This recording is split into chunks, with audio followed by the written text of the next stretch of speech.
There, that's a button. That'll do. Cool. Yeah, it randomly chooses this track a lot because it's really boring a lot of the time. That doesn't help. Also, hi. I'm just chatting there. There we go. Whew, fuck me. Kind of disorganized tonight. Not too bad. We're alive. Also, A22 Luxie, welcome back. Thank you for joining us tonight too. It is a Jimbles. Jimbles in pretty good mood, I'd say, because today is the first day of annual leave for this Jimbles. And he has freshly dyed hair from the weekend. And as you can see, it will lose its luster and become no shiny and green only the first time I wash it. So tonight, after I finish some ring fit. The first day of annual leave. I'm really enjoying it. If you try to steal my hair, I'm not going to give it to you. That's how people steal my power, you know? I'm not falling for that. The power is stored in the hair. Yeah. Otherwise, like, pretty good, I'd say.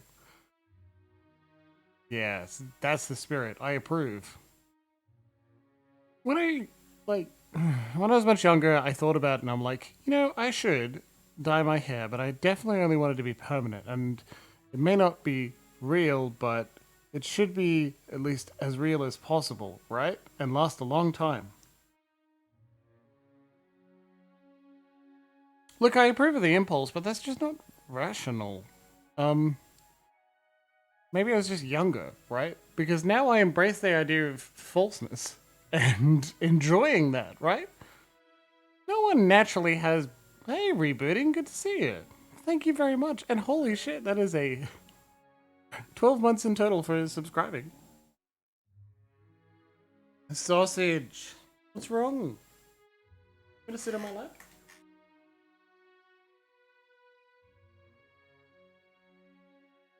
Yeah, I know. You're a bit grumbly today. We went for a walk. And I accidentally locked you outside for 15 minutes. More than you wanted to be out there for 10. Sausage.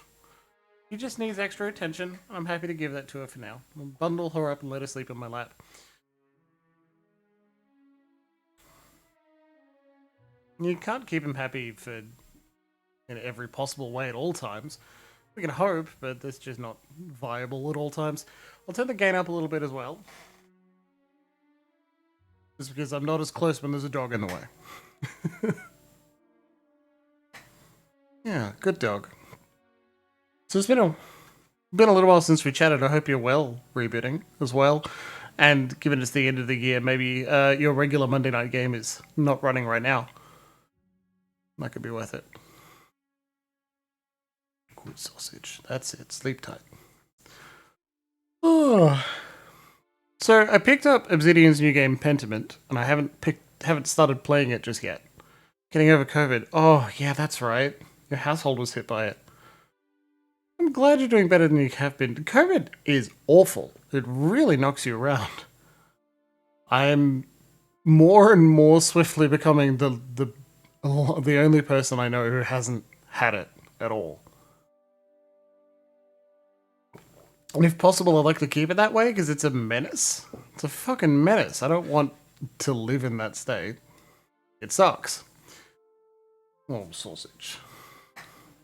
Yeah, no grumbly now. Now you're happy. It's so long.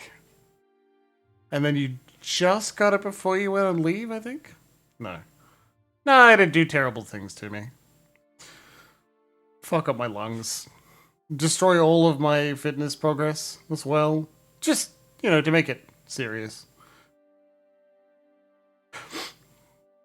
Put the boot in some other way. Oh yeah, we've got every vaccine so far. Filled out a form to get the last one from a pharmacy, and I realized that I could have lied. They didn't check any other documentation. They probably updated a vaccination record when the person did the processing. But I could have lied and put in a different fake name and gotten more vaccines than I'm allowed. Yeah, I'm glad someone actually the doctor started taking you seriously about weight loss as well. Because it's not... Not nearly as simple and as easy as people say.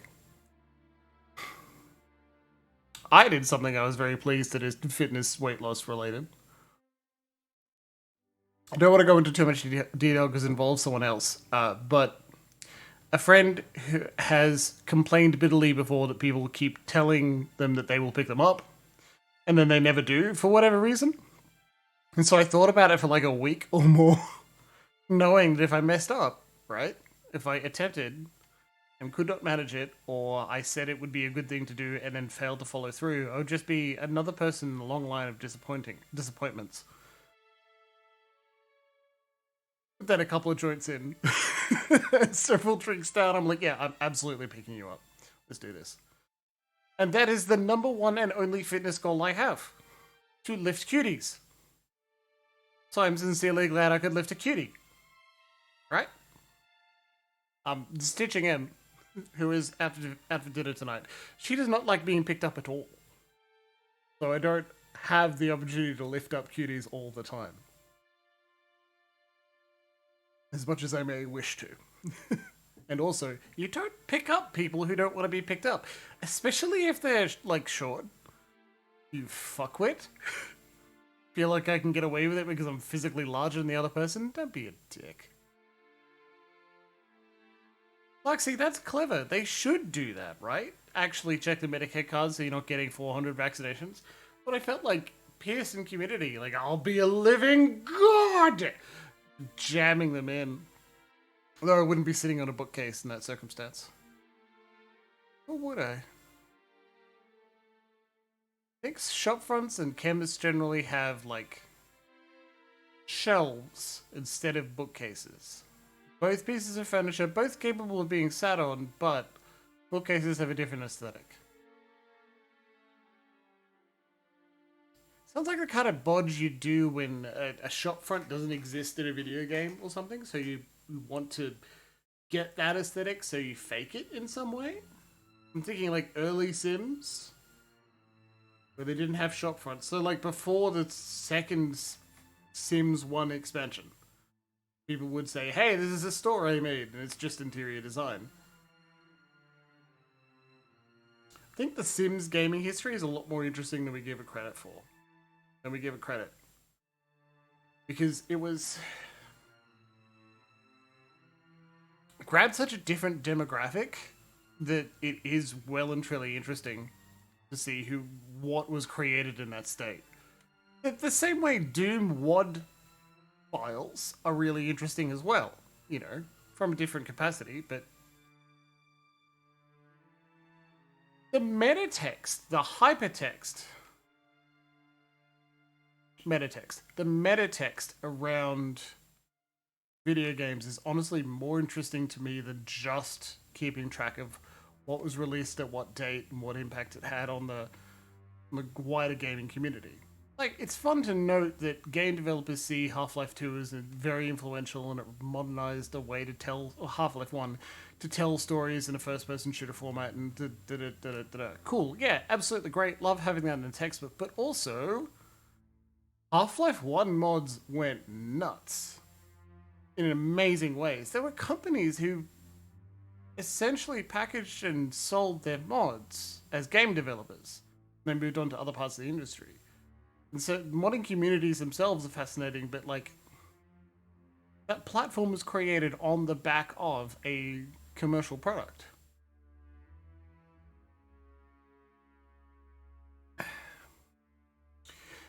What's the biggest map or mod that came out of StarCraft 2? Fucking nothing, right? Absolutely nothing. StarCraft 1 and especially Warcraft 3, well, Dota. The contract information, the legality, the agreement you sign when you create and publish a map for Warcraft 3, for StarCraft 2 and the Warcraft 3 remaster, is that you don't own the things you create and put on their platform. So no one fucking bothered putting too much effort in.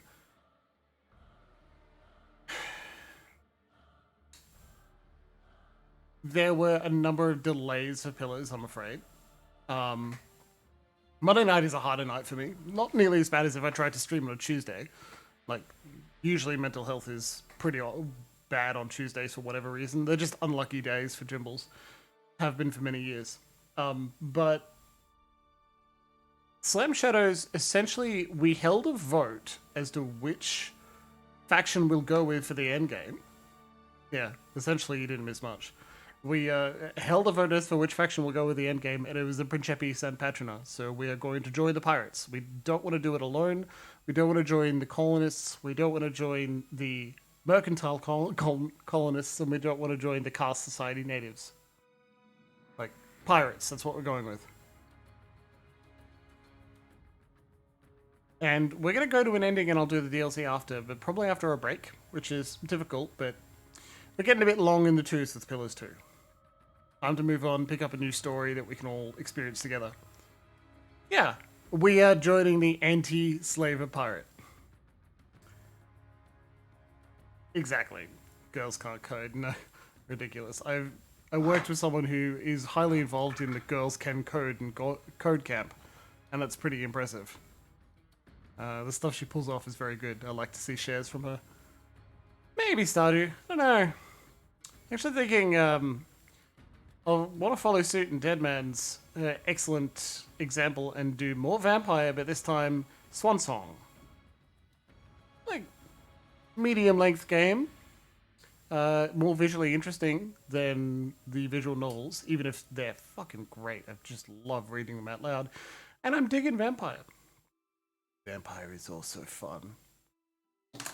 I kind of hope you've been able to check out some of the VODs for Shadows of New York. I'm probably not going to do the other game by the same developer, Coteries, because it's a prequel, and from the brief summary I read, it's not as good. Hey, cool. That'd be great on Switch, right? That would be really good for Switch. Anyway, let's get on with it, shall we? I'd love to keep chatting. Let's do it while we're playing. I've already loaded. Quick summary. Becoming Storm. Eothas has crossed beyond Magrin's teeth and into Ondra's mortar. He's going to a Kaiser. We need to get there. We could do it on our own, but probably don't. Yeah. So all of these people still want us to join. Ah. Rebooting that. That's a great idea. Write a novel, and then write the novel again from a slightly different perspective. Then write it again from a slightly different perspective. And so all of the quests for like the Juana and the Valiant Trading Company and the Royal Deadfire Company, they're like, all right, kill, do something awful. Especially this one. Final maneuver, kill the Queen. That one can be done later. Look at those. Yeah, you gotta go into the middle of Magrin's teeth. We've done nearly everything. Haven't done Seeker, Slayer, Survivor, nor have we done the Library. And we'll do that later. The Forgotten Sanctum. Okay. Well, that leaves Honor Among Thieves, remove Ferrante from power. At Dunnage, which is exactly where we are, so we're ready to go. No, I didn't, like... Seems unnecessarily mean. Merca is currently level 1. Could take her along and level her up, but... Ah, yeah, exactly. I had a relatively popular post that was just essentially saying we need to all be aware of the idea that Haunted Chocolatier may not look the way we want it to look at all. We haven't had Yidwin in a while. We could end up with a game that has minimal or no romance plot at the beginning, right? And it's imperative we don't let the quite very sensitive and soul developer feel like he's bearing the weight of all of our expectations. We need to judge Haunted Chocolatier on its own merits, not as a Stardew sequel, because it's not. Soapbox, right?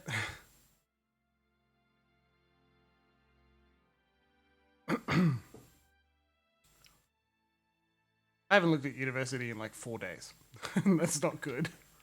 I have stuff I need to do.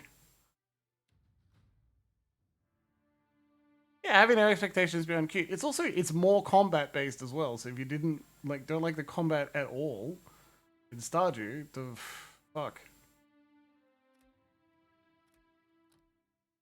She's gonna level up a bunch. Don't need that. Honestly, that was a great idea. We haven't had Yidman in a while, and I like her. I think she's one of the characters I missed the most that didn't end up as a full character. That and Reki. Excellent job. Not two-handed, not one-handed. One-handed. Lovely.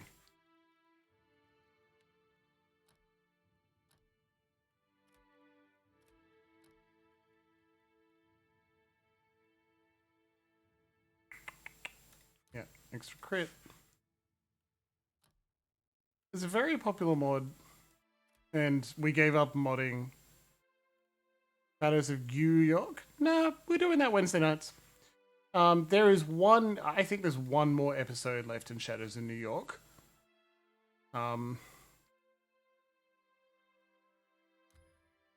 Like, it was very clear that there were only a couple of scenes left. I just didn't want to push through to what could potentially be.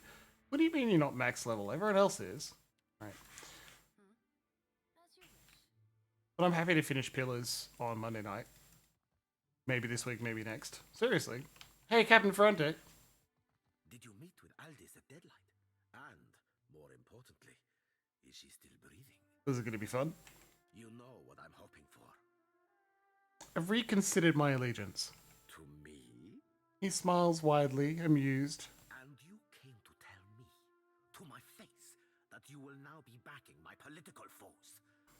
I cannot decide if that makes you brave or unbelievably foolish, my disloyal Cathita. You leave me no choice then. Notice that Seraphim didn't turn on us immediately, so he's lost so much respect from his previous captain that he will join us in this. That's a big friggin' deal, I say. Now let's enjoy the fact that you're a barbarian. Wow, this has been a while. Okay. Interesting land spike there. Oh yeah, Vela. Yeah, of course. Thanks. I didn't know Cloudbot did that. It hasn't so far, so clearly I've removed one small fuck up I must have done to it in the past. But it's good. We should shout out people who follow, especially because the alert box doesn't seem to work. We're going to try this again while remembering that we. I'm also going to quick save after this.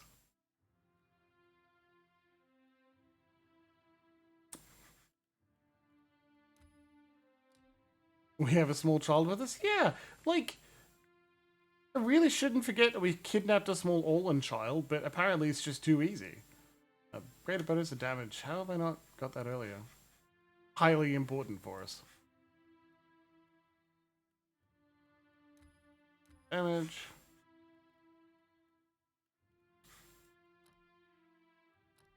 Because, you know, she does the swording and the daggering. And she wields... Forget that Yidwin wields the puke stabber, so she throws up all the time, too. Which, again, very funny. Why don't we have that either? I have fucked up her build before, I think. Yidwin, my apologies. I've done horrible things. That one. No, don't use weapon shield. Don't use a two-hand. That. The only other thing I'd give her is like extra health. Because I put her in danger a lot. Right. I got this. How might I assist?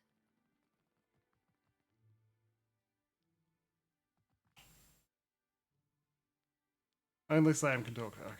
Damn it. Yes. How do we try and put Vela at the back? Mm-hmm. Yeah?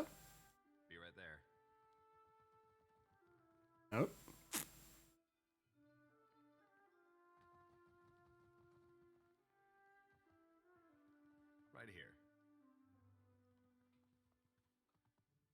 That should do. Alright.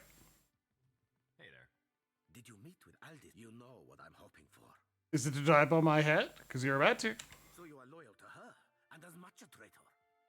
Wow, we can't use either of these? Alright, we'll just tackle that warning. Ferrante startles, but quickly draws his gun, shouting battle orders. Ready for fire! Anyone who brings me this botsauce head and 5 ships from my fleet! Then the captain aims dead for your heart. Well, Seraphim didn't hate that either. I did. I don't like that nearly as much as explaining what's going on. So let's try and get a charm off.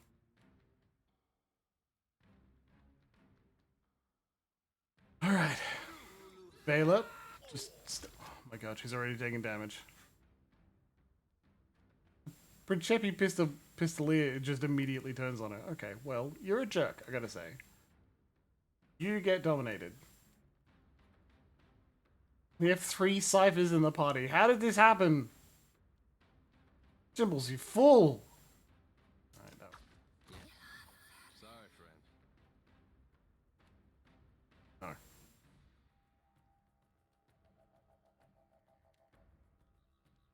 a problem. Remember, our current strategy is to blame everyone other than me for bringing a small child into combat. Something I can do? I don't have the degree yet to determine who is the dom or not. I also will not be using my eventual postgraduate degree for that, no matter how funny that scenario is. Also, we successfully... Hey! The fuck? Immediately targeting that. Why? Confounding blind for 41. You dicks. Have that. Single enemy. That's one of the problems. Provide healing to the Watcher and the Watcher's allies.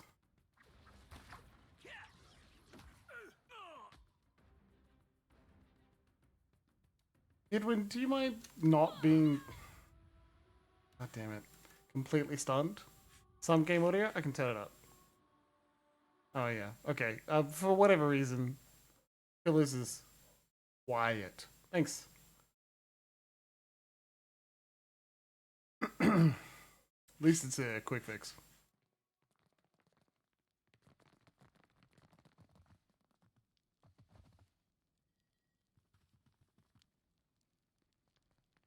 Yes. Hey there. Did you meet with you know to man? Alright. The charm was a good start, I gotta say. Let's see if we can get more than that, though.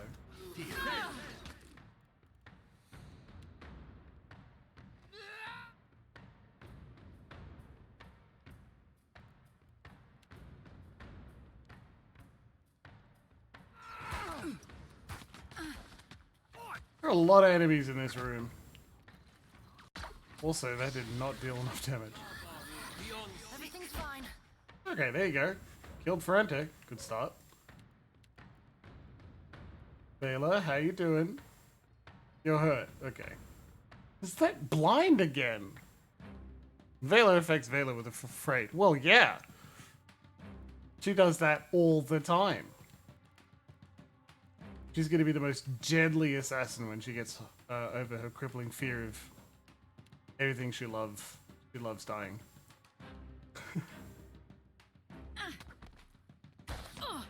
Just like that. Fuck, God damn it. Turn the console cheats back on. I will.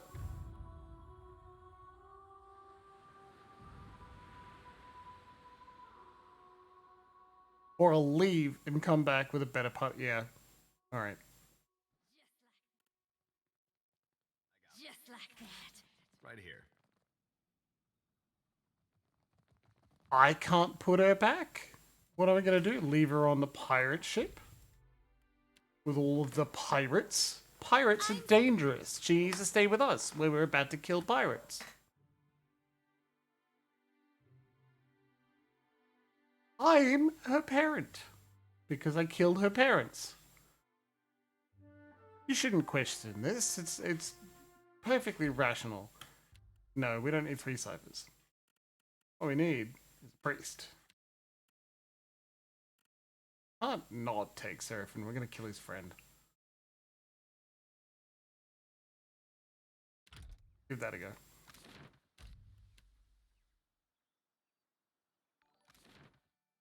My lord, thank you, Dinus Boutique.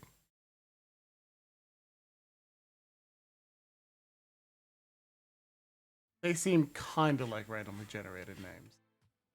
Sure. We'll see. I want to see if this works again. Putting her at the back, you know? Could be clever. Hey there. Did you meet with Aldis at Deadlight? You too. And you? Look at that. That's not gonna work. No candy.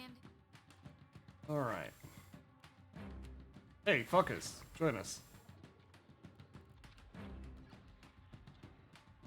You. Captain! God. Oh, it sounds like I'm yelling at the cat, but not this time.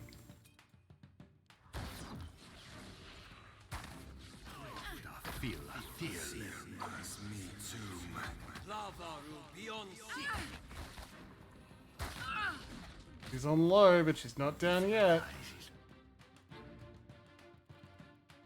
Heals the Watcher's allies. Cool, good.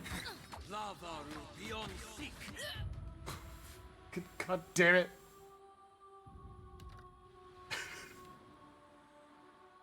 No, not the cat this time. I guess you can't trust pirates not to shoot a child. Maybe it's all that time playing Orlan's head and they've just become more racist. Maybe it's that. Did you ever think about that? Of course. You go keep them busy. You go keep them busy. What can I do you for? Then next to Vela, just in case. How may I help? Right here. Did you meet with you too? And you? Right. Be ready for that.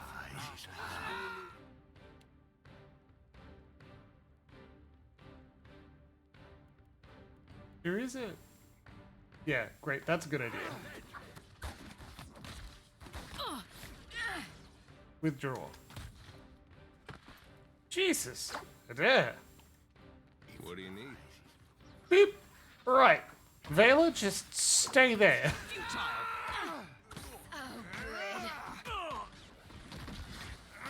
Now you be right screwed.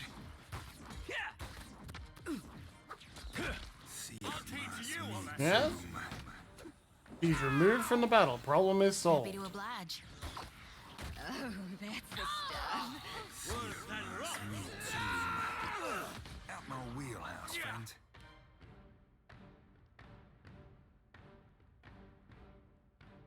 All of Thorns doesn't hurt and it allies, so that'll be pretty good. That looks like it hurt. Summon some drakes. Oh, Because you were in a lot of trouble.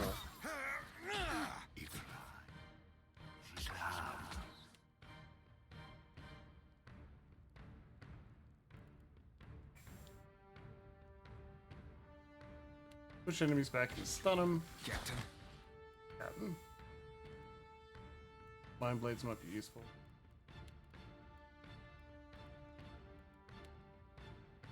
Want to heal out a slam.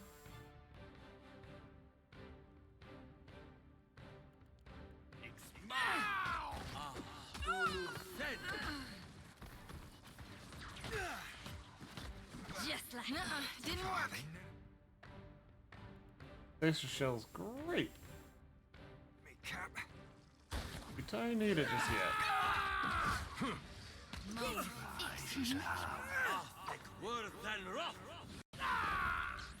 Lovely. Alright.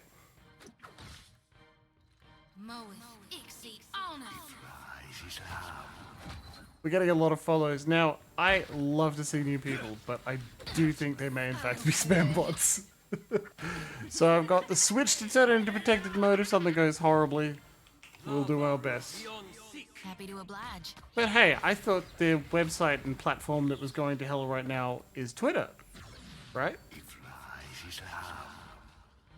I have not been keeping up with Critical Role. I do want to. I just feel like I should watch Happy to Exandria oblige. Unlimited first, and then season 3. I should finish season 2 too. Yeah. All right, end combat. You got the decency to die. Really sure why Captain Mercheville was also Big banished, passion. but do what we can.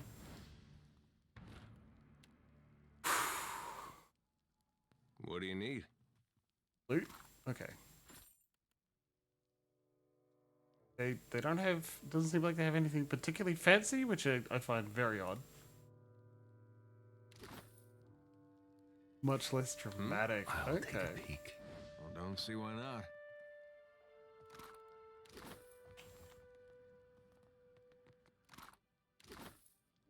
Yeah, carrying slave. Rubbish pirates. To the top of the Bellfire Tower.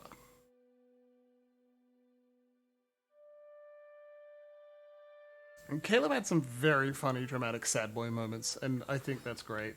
Oh, guys, calm down. All of your leaders are dead. Like, sincerely. Be right there. Take that. We are losing reputation with the Principi.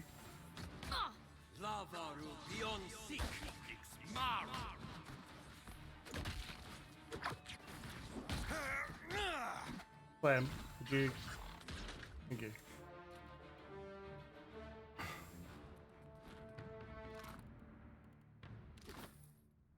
Rust and blood tinged design cage and shades of ochre. Who is... Someone was like a werewolf. Or maybe that's a bigger plot spoiler. Didn't go into too much detail. Her droppings crossed over in the iron bands of this cage. And like, that's interesting. And I wouldn't be surprised if that was Liam as well. He's expressed interest and desire about Travis! Ah, fuck yeah. Travis, man, that suits. I miss those nerds. It has been too long. I've nearly finished watching all of Taskmaster and Great British Bake Off, so I should probably, like... go. Ah, back to Fort Deadlight. Bye. And no one stops us on the way out.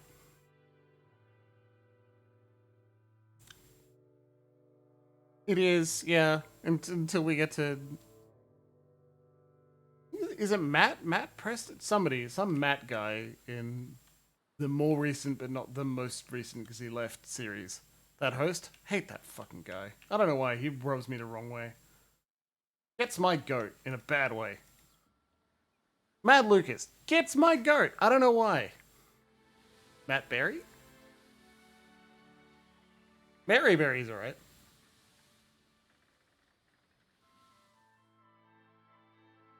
Different Matt. Huh.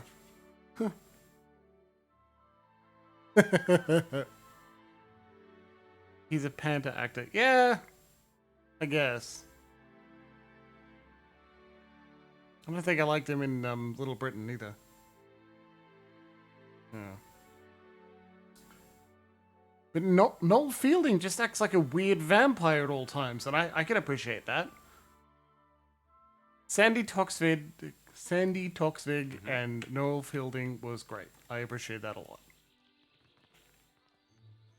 Though Sue Perkins and the other one, remember her name. They were amazing. A lot. It's a shame.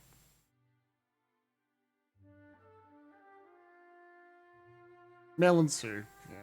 Too much from amateurs? Like, maybe in season 1, it's like 14 years old now, so I think they're like, ugh, the pre-screening before we see them has got to be intense. But also, it's entirely possible that, like, they deliberately grab 2 or 3 or 7 terrible people just for drama, right? Give me a real challenge. That annoys me because that's not what I'm watching Great British Bake Off for. I like food, especially nice food, and I like it when we get to chill for a bit. Captain Eldies. Captain rubs at her lips as you approach. Would have liked to see Ferrante hanging, myself. I can imagine it well enough, though. For your loyalty, I'd like you to have Scorideo's Edge. It's been a good sword to me. I know you'll put it to good use. Hopefully by killing more of my enemies. Yeah, rebooting, you've got that one pretty well. Like, technicals don't have quite enough time. Like, I'd be terrible at it. One, baking's not my forte. But also, I roasted a turkey on the weekend after a 3-day brine, and it came out really well. I got a lot of compliments. I felt really appreciated. I loved I loved it. The process sucks, man. There is so much stress when you're cooking for people that you care about. I was an anxious mess by the time Emma came home and we were running late. I fucked up gravy twice? Yeah, twice. Split the sauce twice. Come on. I'll be taking command of the Principe now. Oh, I'm calling a meeting of the council at Dunwich. hell yeah, Eldies. Sail with me to Dunwich, Lovesome. I'd like to have you at my side when I bloody the place. I'll sail to Dunwich with your fleet. Arriving with the full protection of my fleet is the best call. Because we don't need to We're go. off then. We don't need to go anywhere else. I like it when games give you here's a way to make this easier on you, the player.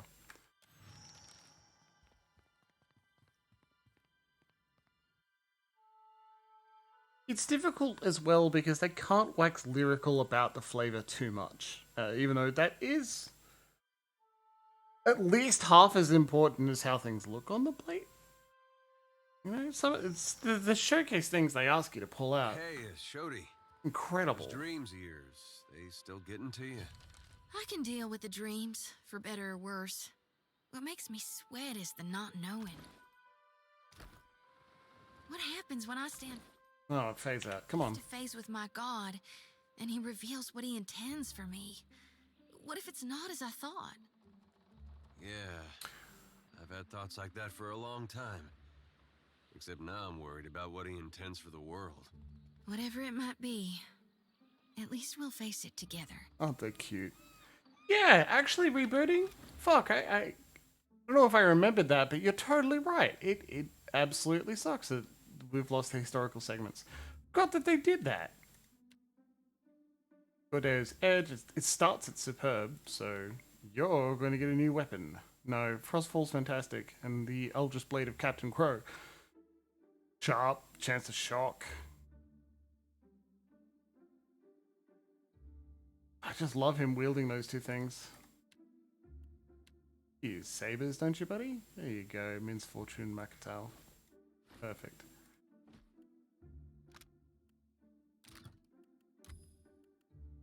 I've just a chance to ignore recovery. Wow, that's insane.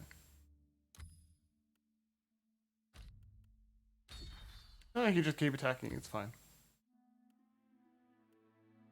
Ranged. Adaptive. 2 accuracy with all weapons when you hit. Yeah, that one. Because he uses 2. Don't have enough Adraban for that. Would make Min's Fortune better though. Boop. Yeah, lovely. Perfect. Upgrade his gear, make him a little bit more dangerous. It's a pirate's beautiful. It's a pirate's life for slam, so I think it's a good thing to have. Don't need that because he doesn't reload. But it suits him so well, and I don't think we have a better choice. So enjoy your hat, buddy.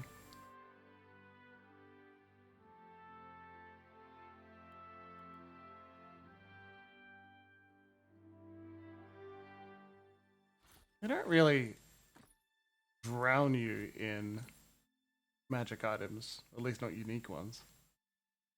Neck only usable by watch. Like dexterity, yeah. He doesn't need leap, he's a barbarian, he already has leap.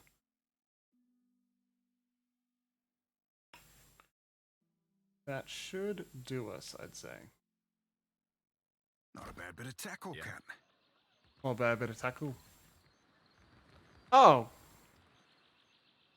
I don't get commercials because I don't watch it like normal people. So, it's new. I keep right-clicking to go places because that's how Are we? Solasta works. And that's what I've been playing. Isometric role-playing games with Emma. And that's like so good. Gingerbread structure. Hanging biscuit lantern. Like, I love the insanity. I think it's really fun. Mm-hmm. Hey, Captain Aldi's. Gonna make us a captain yet? Welcome to Balefire Beacon, Captain. Have you a moment? I'd like to fill you in on our next course of action. Solasta, Crown of the Magister. I think Solasta is its full title. Crown of the Magister has become the name of their first campaign.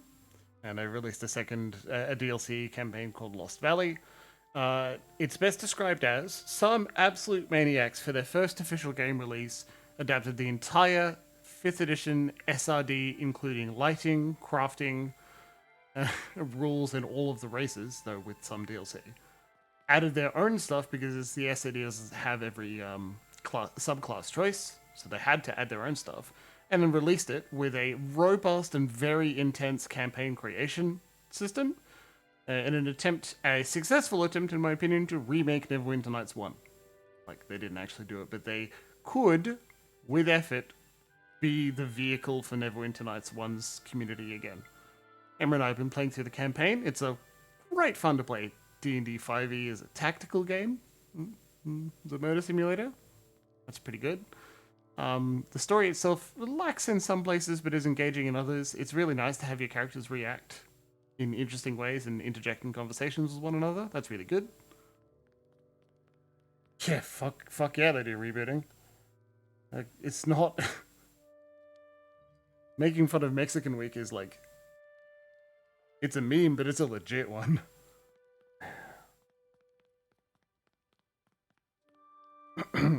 I'd say Solasta is an excellent, highly enjoyable game that doesn't have amazing writing that you might expect. Hey, Derek! That you might expect out of a more polished game, right?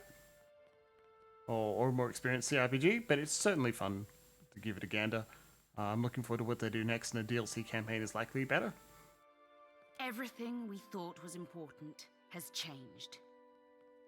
If a god is going to kill us all, if he's headed to Ukaizo, I say we beat him there. Hell yeah, Captain. Either it'll save us, or we'll have a hell of a view to Eora's end. What say you? Aye, Captain. It will take some time to refill the Consuelo's vacant seats. For now, those of us remaining are united behind Aldi's. Our fates will join in the journey to Ukaizo. Hey, Gaffelcut, good to see you. At the helm.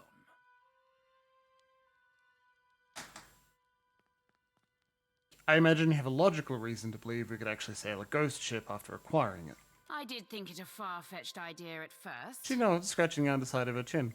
Oh, I hope your account didn't get banned or something, Garfieldcard. I don't actually know how easy it is to change a Twitch username. Ferrante had planned to use the galleon. It has the ability to manipulate the winds and seas. It could part Ukaizo's storms, allowing us to sail through. Okay, cool. Well, that's good. I guessed his aims well enough through his interest in the galleon's history. But it was thanks to your findings in Isaya's tomb that I knew what to look for. It's Lucia's lost sword that's key. She took an undying oath to protect the Engoliero d'Or spears for the Darkotzi line.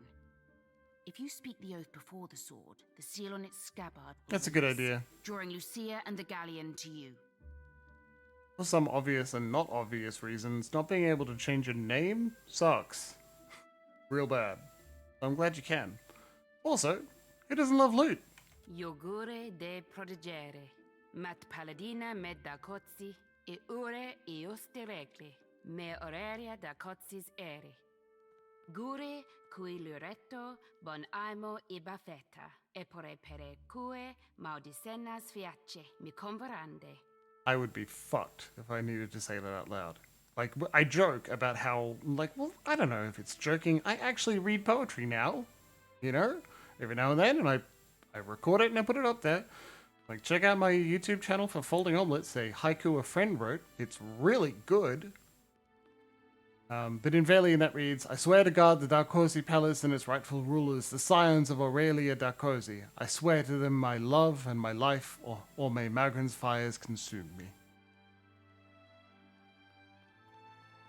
Yeah. Yeah.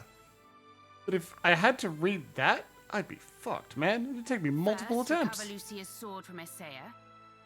Then, sail to the seas. Alright. Unsheath the sword by chanting the Darkotsi oath. When Lucia comes for it, kill her, and take the Fonferros. Yeah. In the meantime, I'll set the entire Principe into movement. Expect a formidable fleet at the ready on your return. We'll conquer Ukaizo and sack its riches. You'll see. I'll take care of it.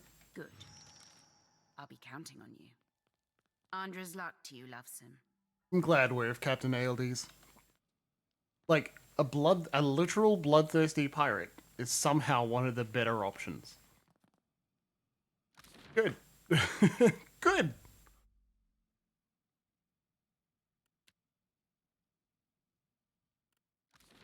I guess good?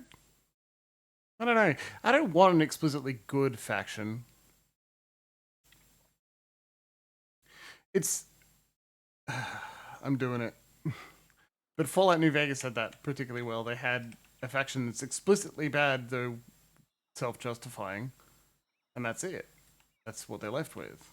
Splintered Reef. Oh, that old chestnut. Come along, then.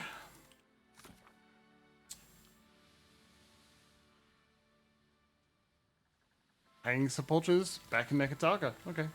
Well, it's going the wrong way anyway.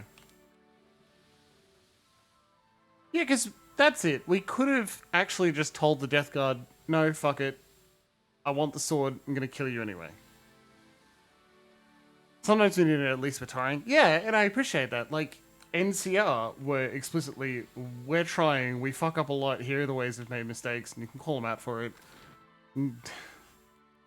I can't do it without that, you know?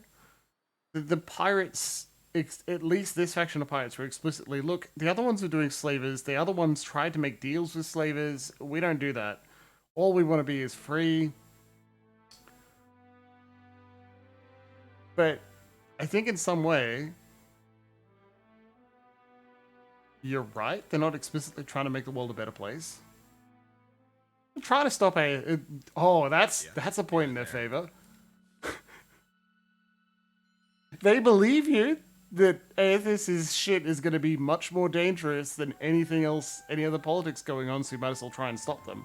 And while we're there, we'll loot Ukaizo, but at least they're like, I'm not using this as an excuse to get my territory back or expand capitalism. Like, that's a point in their favor, and I can't believe that's as good as it gets. Alright. Walk down. I feel like the sea varieties are hard sea, crunchy sea, and wet sea. I will not quote that to our friend C. I would rather say it myself, slightly reframed and cited, so that I may get credit for its wit. I wonder if I got results from my university submission yet. Because I've only been checking roughly every day for a couple of weeks. I gotta start the next assignment soon. Next assignment is a third again the size. Oh wow, it's over there. The next assignment is a third again the size. 2,000 words. Write another essay. I'm like, alright, let's go. And then I get an exam, which it's an online course, so online open book exam. Let's go. Am I doing summer term?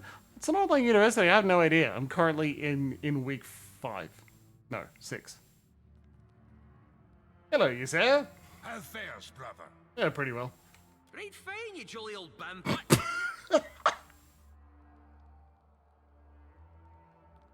Worse than that, Loxy, you know what I hate the most? They ask you what classes you're signing up for in the next semester without knowing if you've passed the prerequisites. Like, I can't tell you if I'm going to sign up to cancelling CO2, right? Because I don't know if I've passed COU 101, son of a bitch. I understand why you want to get all of your ducks in a row so that you can do organization and you don't know how many students you have, but By use. I've come to take Ngwalio Deer Spears. The weapon cannot be allowed out in Eora. Needed to ward it for all time. But I cannot keep it from the undead if I'm not undead myself. With her Dark Cozy Sword, I can draw Ravan out to her final demise. Think you're deserving, do you? But in what way should I trust you now? Well, we're not death god-like. We don't have 20 perception. We don't have 8 in religion. Hold on. Let's get high.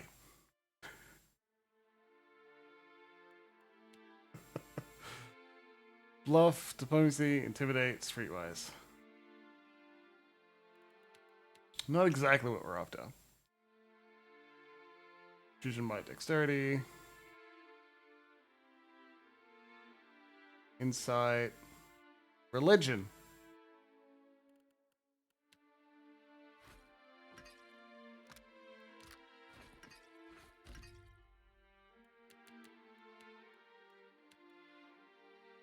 I honestly should play more Disco Elysium as well. Because there are no downsides to getting high right before every check. Except at the very end of the game where you think, oh god, it's like real addiction. I don't know I'm so far gone until I'm very far gone. I'm not saying it's too late. It is literally never too late. It is way further than I thought. Oh god, what do I do? And then you get help. Pretty funny though. Very funny indeed, that's what I say. Arcana, explosives, alchemy? I don't think so. Alright, well. I can't wait to make some new friends. Me too. We're not gonna make new friends, I assure you. Where we're going, we won't need friends. Happy to oblige. Yeah? Alright. How fares, brother? Well, hard to complain. All that beauty and fresh air out there. You should come outside with us sometime. It'd do you some good. You talk to a different person each time? That's fantastic. Fantastic. Fire's flare hoarder in the Death Guard's eyes. Oh, right. That's my fault there. Shouldn't have brought it up. So good. Again now, speak. I've come to take the sword. The weapon cannot be allowed out in Eora. No, Needed seriously. to ward it, think you're Yeah. deserving, do you? But in what way should I trust you now? How will Kith learn from the gods if we forever hide their truths in forgotten tombs? I nae con any more about the ways of Kith, but a world without the gods' direction is doomed. And tearing skeleton cracks his head from side to side. You can wield this weapon, aye, for a time. And first you'll swear a blood oath to return it. I'll return your charge, I swear. He rattles his large skull.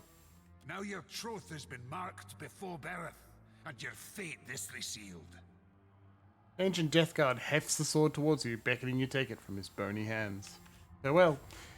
I hear you. You would not know how, you could probably assume just how badly it goes if you don't bring it back.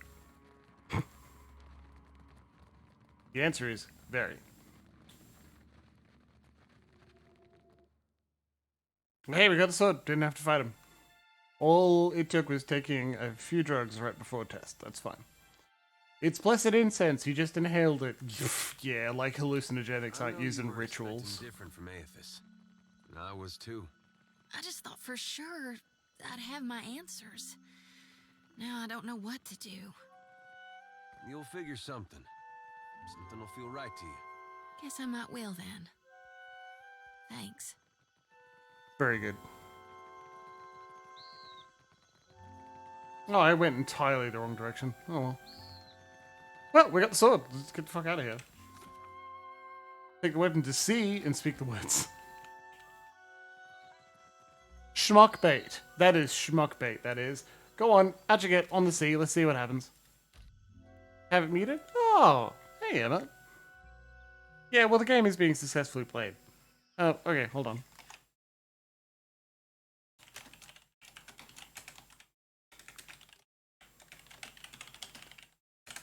Ah, there, you can see that.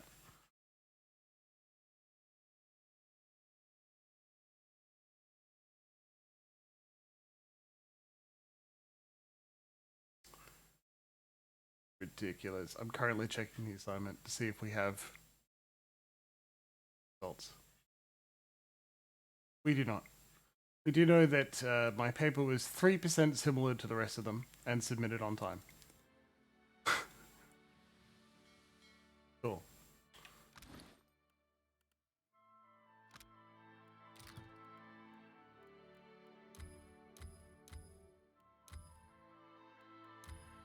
What do you mean? Oh, it's already... Okay. So, onto that. Look at the sword. Talk to the sword. We'll be like, hey sword, what's going on?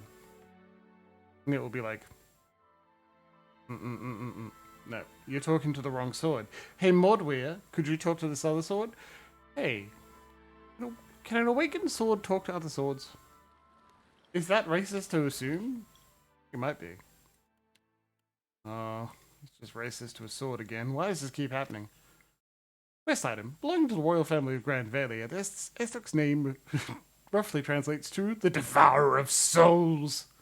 Oh, jeez. Try as you might, you cannot free the weapon from its scabbard. Speak the oath. That's fine. Don't worry about it. It's fine.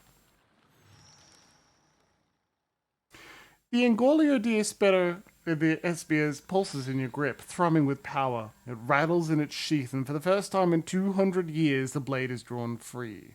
You wield the sword as your voice echoes across the ocean, eerily rising in volume rather than fading. That. White fog, cold as the grave, churns up from the sea. It swells up and over the sides of the wanker right as you hear the sound of a galleon approaching. The groaning of centuries rotted wood turns into the groaning of the undead. While the galleon flanks you, Lucia Rivan cuts you a look through the thick fog, her fleshless face lit by the flames burning in her hollowed eye sockets. Then the Death Guard and her skeletal sailors are boarding your ship, coming for the sword. Coming for you. Should have leveled up Merca and Constantine and everyone who would be level 17 but not max. Alright, well let's hope this works. Or we'll all die. That's just how it goes. Sorry. We all die. All of us watching. In real life.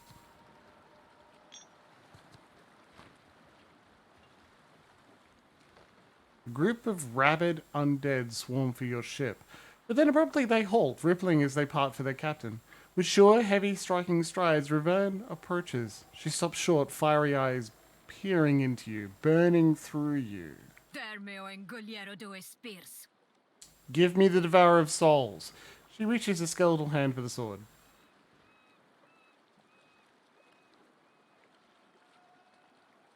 Sorry, I promised EC I'd use this sword to kill you. Do you intend to keep your oath to the Berethian? I took an oath. I plan to keep it.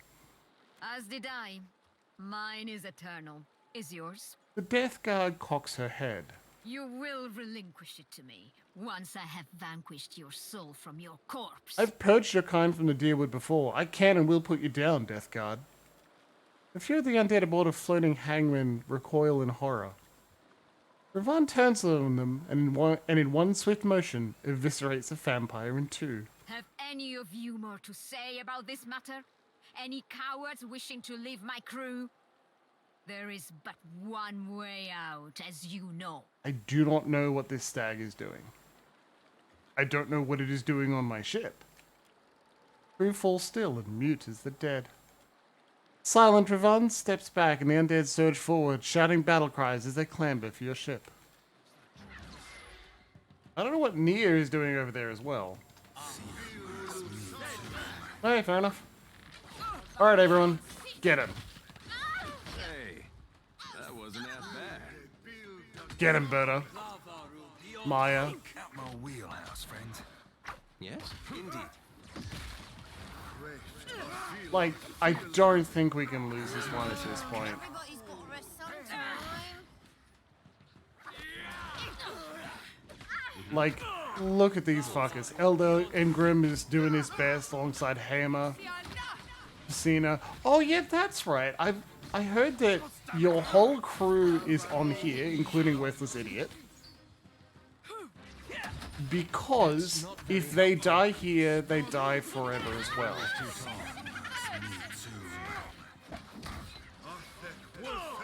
You see that? That's a risen soldier just attacking Vela. And there I am talking about the game still.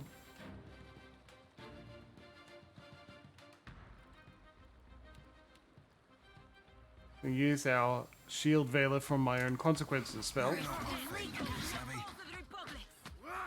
Come on, Maya. No. Did you see what that sneaky little fuck was trying to do?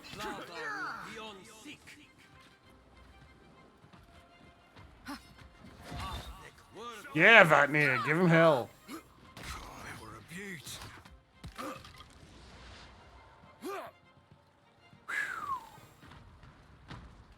It's a companion. Yeah, but whose? Hooves. With the last of the undead slain, the floating hangman is now yours for the taking. Standing at the helm of the floating hangman, you signal your boatswain, bosun, to head out to sea. Wind rips through tattered sails. Rotting wood groans as the ship picks up speed. We did it. Slam's gonna touch his baby on the ghost ship. Baby witch is Takehu. We are dating that art boy. Now. Yeah. Return to Dunnage with the floating hangman. Lol. Ship management. Well, doesn't have any fucking cannons, the Fon Ferris. Because all of our cannons are on the other ship. It's quite disappointing, but you know. I guess we just won't get into fights. Now, infested hull.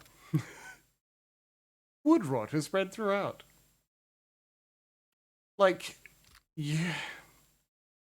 It's quite disappointing. I've heard from a number of people that, like, it's really annoying that this ship, the Fon Ferris, is strictly worse than some of the others, like the Wanker and the compensation. You also can't change the default fucking things there. It's bad.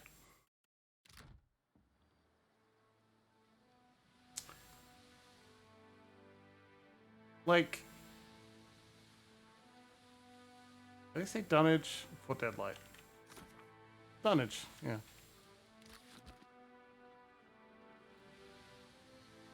Yeah, it is.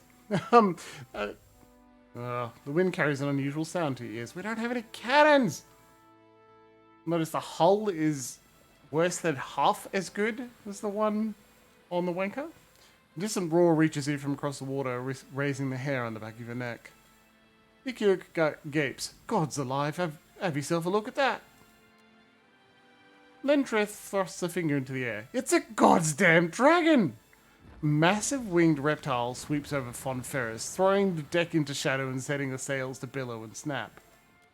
Look alive or look dead, lads and lasses, Nia barks. Furl the sails, ready to powder for wedding. Dragon banks in the distance, cutting a line across the horizon. You can just make out the figure of a rider on its back. I could use a dragon mount myself. Your crew scrambles across the deck as the beast's approach slows. Dragon stops above Fon Ferris, the wind from its wings buffeting you as its rider peers down imperiously. He dismounts, slipping from the dragon's back and into thin air. What? Yeah. There are a large number of mods that make the Fon Ferris at least as good as a properly equipped galleon.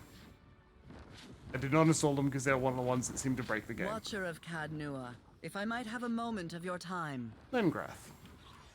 You recognize the striking figure before you as the Archmage Lingrath. Oh, we had a pact! What are you doing here? I'm not here to harm you. I've come with a request. I seek a truant member of the Circle of Archmagi, Maura. Mm-hmm. She sent rather cryptic word that she'd found something of cataclysmic potential in the Black Isles, Something that could aid you in the fight against Eothas. Oh. You've aided the Circle of Archmagi once before. We've found ourselves wondering if you might do so again. Why doesn't the Circle of Archmagi ever solve these world-threatening crises? Perhaps we solve more than you think. Perhaps we simply don't advertise to the common kith how often Eora comes to the brink of destruction. Wait, which Mora? A Huana wizard, and a member of the Circle of Archmagi. Lingrath gives you a pained expression. She specializes in magic involving tentacles. It's a niche field. He grimaces. Aleph, it's your favorite spell because I keep making you cast it. Why would I want to help you? There's a 700-foot-tall problem that needs my attention. I'd have thought self-preservation and the lure of knowledge would be enough to entice the famous Watcher. But if not, perhaps Maura is correct. Maybe there is something to the south that can be turned against Eothas. What if you can turn the tide? Sounds great. When do we start? As soon as you're able. Lingrath frowns, her gaze turned to the horizon. Maura's drive is frightening, foolhardy, and her love of the Deadfire uncompromising. If she's found some method of stopping Eothas, we must make sure she doesn't destroy Eora in an attempt to save her archipelago. You wouldn't be the only one. I will await you in the Black Isles, a volcanic chain in the southeastern sea, due south of Tikawara. Don't tarry over long, Watcher. In dialogue. Okay. As Lingrath steps from the railing, her dragon sweeps beneath her, catching her up. The great reptile's wings dig into the air and it rapidly recedes toward the horizon, Lingrath seated steadily on its back. Lendrith looks at you. Ready to chart a course? When you are, Captain. Yeah, so that's the start of the Forbidden Sanctum. Forbidden Sanctum? Something. Forgotten Sanctum. The last DLC. I don't want to do it before the end of the game. Usually I do. I like to complete everything before we go finish it, but in this case, no. It adds an additional ending to the game. An additional ending choice that if you choose at the end of the DLC, you can't unchoose.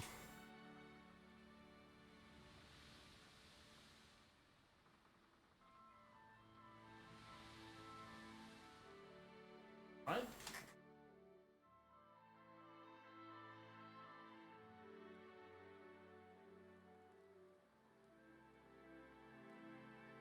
Dimmer switch misbehaving. And is not a bad thing to choose. It's not like a world-shattering terrible thing, but it's not my favorite, so I'm not doing it. Well, I'm showing you another one first, and then we'll see what happens. I'm afraid we need to pillage the wanker. Just of these, because you can't change anything else on the Fonferris. But the double bronzer is an excellent cannon, so...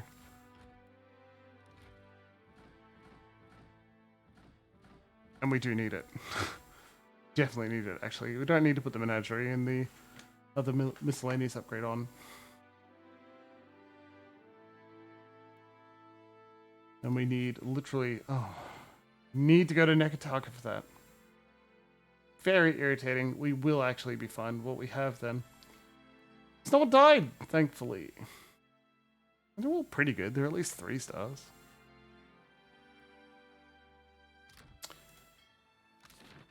I like that mist curls around the Fonferris at all times, though. Okay, I'm going to turn the game down again.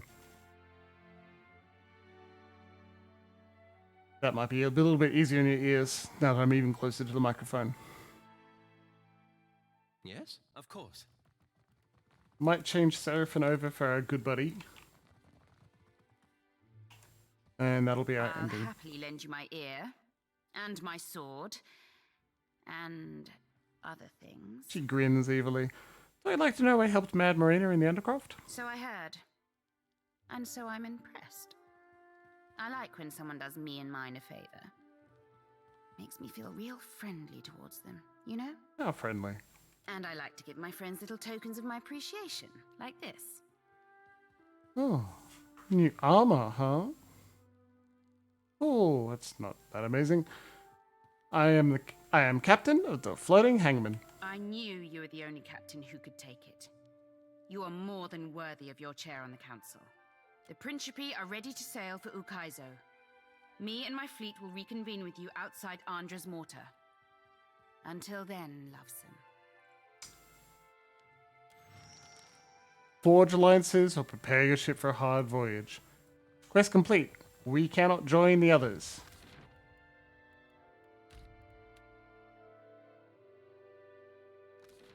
Don't know if the game lets us sneak into the paddle pile and blow it up anyway. And or kill the queen for no reason. Fuck me, that would be so mean. New quest. The city lost of time. Travel to Ukaizo. And there, you can see.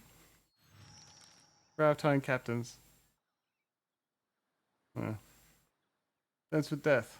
We can do it now. Quest failed. Taking out the traitors. You received a message from Palagina. Oh, good job, Loxy. Palagina's farewell. Palagina res me frema guano de fremas mis consuelius to the Watcher of Cadnua, lately of Nekataka. Regret to inform you that due to your recent hostile actions toward the Veiling Trading Company, I am obliged to return to my superiors and give them full accounting of our time together. I will not be returning. If you have any concerns or complaints about my service, please direct them to the Duquess Spirito. She's gone, baby. It turns out you straight up just not going to work. Due to the recent aggressive actions we took against them, I not helped them blow up part of a city and hurt people and then kill the queen. It is a shame to lose Palagina. I like the idea of Palagina much more than I actually like Palagina, which is a real shame. Because she's supposed to be cool. But it just doesn't work out. 4-star deckhand. Looking for anyone who's strictly better than all of the others. 3-star deckhand who could rank up. The others can't.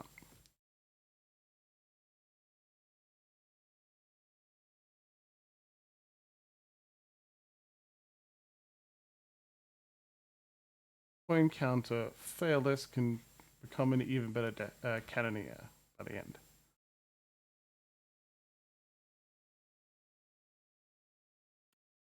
And that's that. Can't even change the flag. Kind of disappointing. We also don't have more spare crew slots. It just sucks. That's the navigator. The navigator. Surgeon. No, Worthless Idiot's the absolute best. He's all good. Also, you want spare deckhands more. Big Mother Sharprock. Okay. Quick save. We're going to Ukaizo.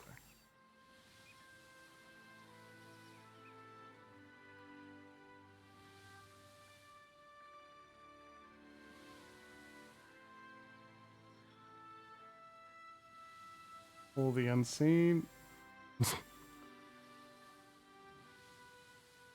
Yeah, I think it's there in the Hall of the Unseen. So that is Splintered Reef. One of the two is the DLC location. We'll get there, believe me. Once we've got the wanker back and we're wielding the appropriate ship.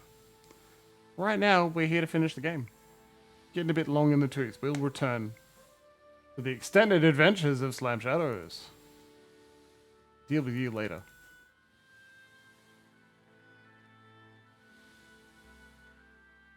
There's plenty of ocean to sail and many lands to explore, but what lies ahead of you dwarfs them all. Should you choose to sail on, you suspect there will be no return, not to the Deadfire you have come to know. Go back! Quick! Quick save! Wait, maybe we should do an actual save. I'm being silly. Deliberately silly.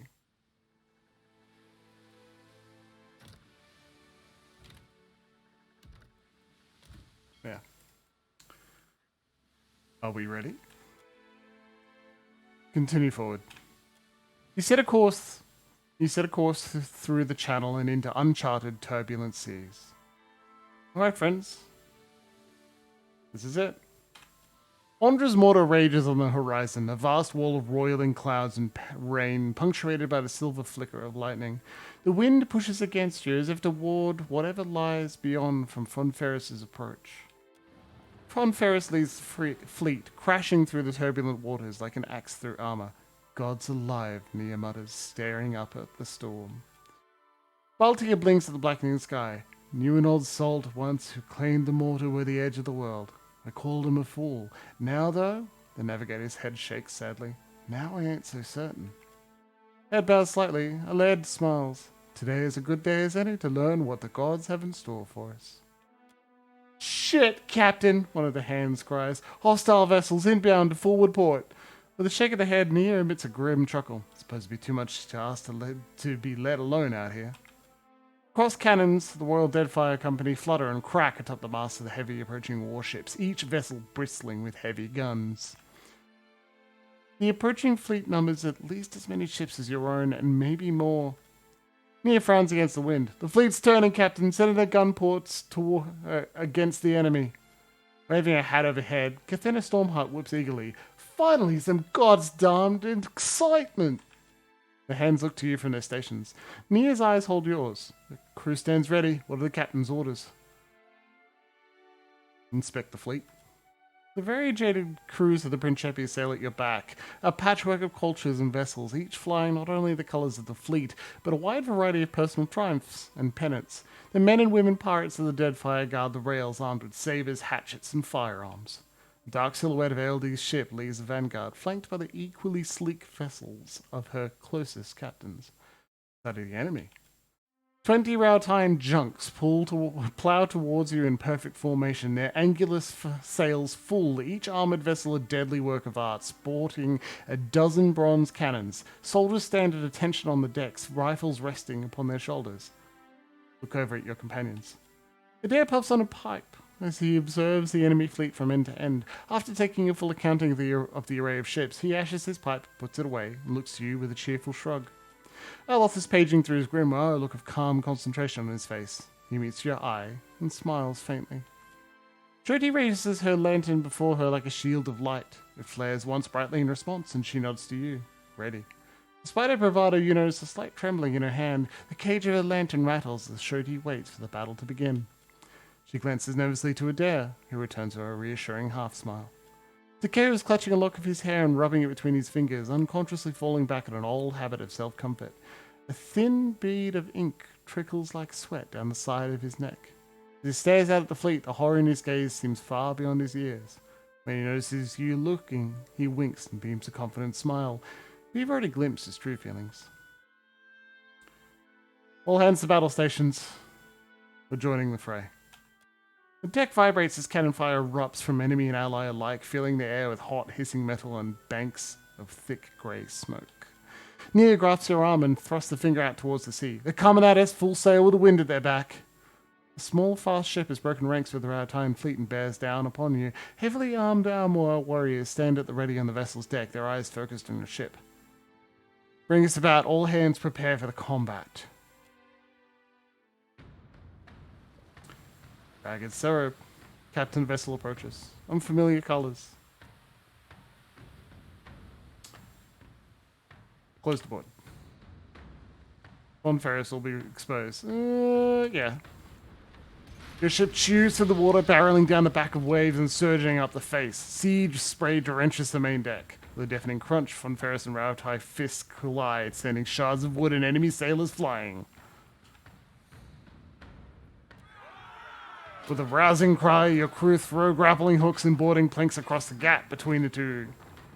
Yeah, get them. We don't have our best. It's not the wanker. I don't want to do a naval battle for a while. You also had the option, like, those dialogues to be just like, oh, we're ignoring him, let's sail past, who gives a shit. It is pretty funny, and it also works.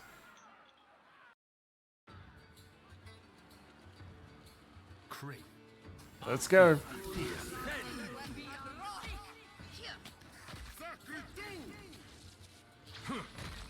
Quick and empowered.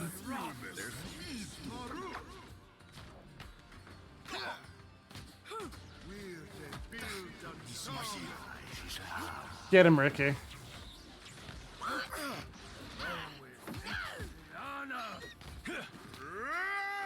Just like that. Maya's still with us. That's a big thing too. We've completed her quests in a way that makes her like and trust us enough to stick with us while we fight the Royal Deadfire Company. Well, that order's too tall.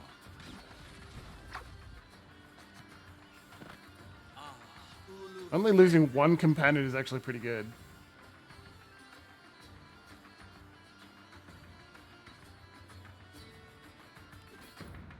Pretty good indeed. I don't think there's a way to keep Pelagina on your side if you don't side with the Valiant Trading Company. She's just too determined. She swore the oath to them, the oath of her life in history. The rumble of cannons provides a steady percussive accompaniment to the choral screams of the dying. The deck pitches and rolls with the twisting of the sea, and smoke drifts lazily across the choppy waves. Ondra's mortar churns to the east, the shifting clouds and shimmering curtains of rain hypnotic. Fixes on you a frown. Ain't over yet, Captain. The mate gestures across the water. A pair of colossal galleons flank the Iron Fang. As the mercenary ships close on Aeldir's ship, they pound the smaller vessels with repeated rounds of cannon fire. Ogre corsairs wave heavy clubs from the galleon's decks, impatient to board the pirate craft. The ogres possess an overwhelming advantage, and the Fon Ferris is the only other ship near. Without your intervention, the fleet's commander stands no chance. Bring us about. Have the cannons readied. We're taking on one of those galleons. With grim nods, your mates snap to their tasks. Spins the wheel, calls to the cannoneers. Seems like the names of some of our crew are not appearing. Fon Ferris turns, barreling towards the ogre-crewed galleons in the hope of offering her allies a reprieve. You can sail past them, ignore them entirely. I will give away a spoiler. If you do that, they survive anyway, but they turn up in a later scene. They're like, dude, what the fuck? And I just think that is utterly hilarious. I think in some capacity it'd be even funnier if like the leaders of that faction or whatever don't turn up. They're like, they're dead, man. And the second in command or somebody comes to tell you off and they're incredibly annoyed at you. I just personally think that's really funny.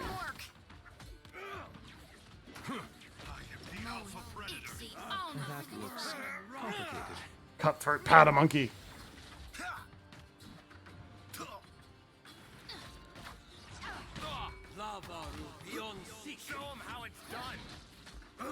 Man, Shoti, Constantine, you're doing a kicking some ass over there.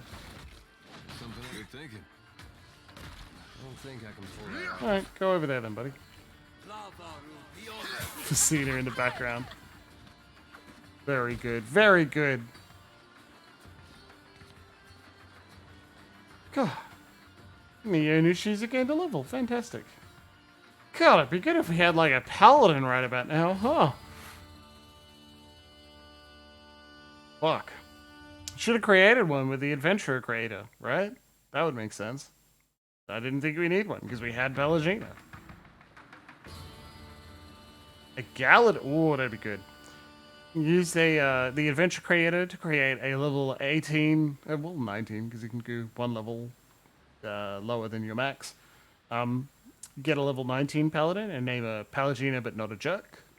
Rising winds do nothing to clear the obscuring haze of choking smoke. Popping gunfire punctuates the timpani rolls of cannons, and the shouts of desperate sailors vie with the screams of the dying. Enemy and ally alike disappear into the morass, which glows from within, illuminated by burning wrecks.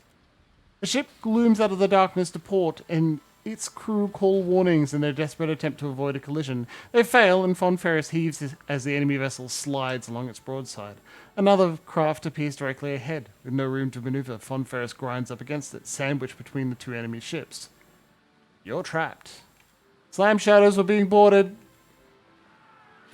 Pouring out of the haze, a squad of Rautine troops cross the collected decks, firearms at the ready.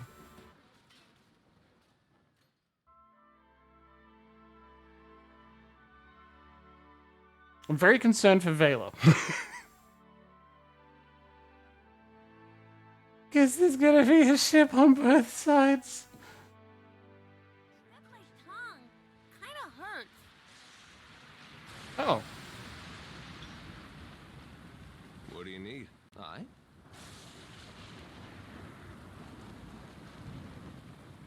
I shall be discreet.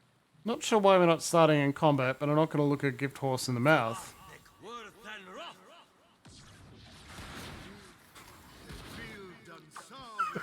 Good boy, Eothas. Oh, wow, this is just our regular party. Like, this isn't the whole shit. We were friends.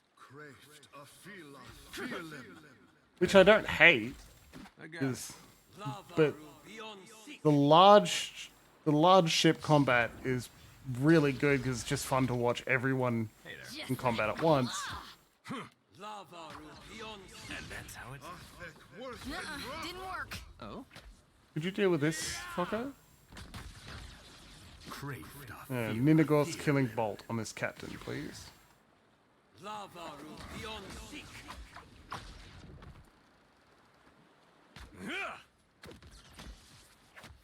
That could have been worse. I was expecting many more soldiers. And on both sides of us, not crammed alongside one each other. You're fine, man. We actually give you that condition all the time because it's going to improve your armor if you can't move over and over.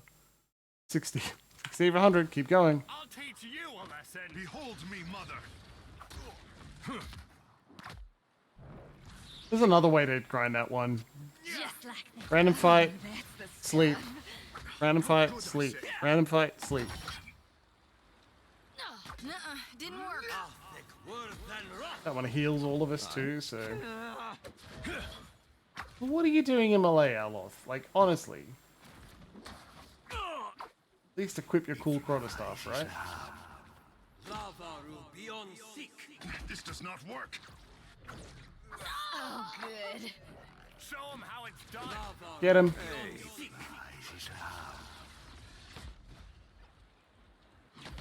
Go on.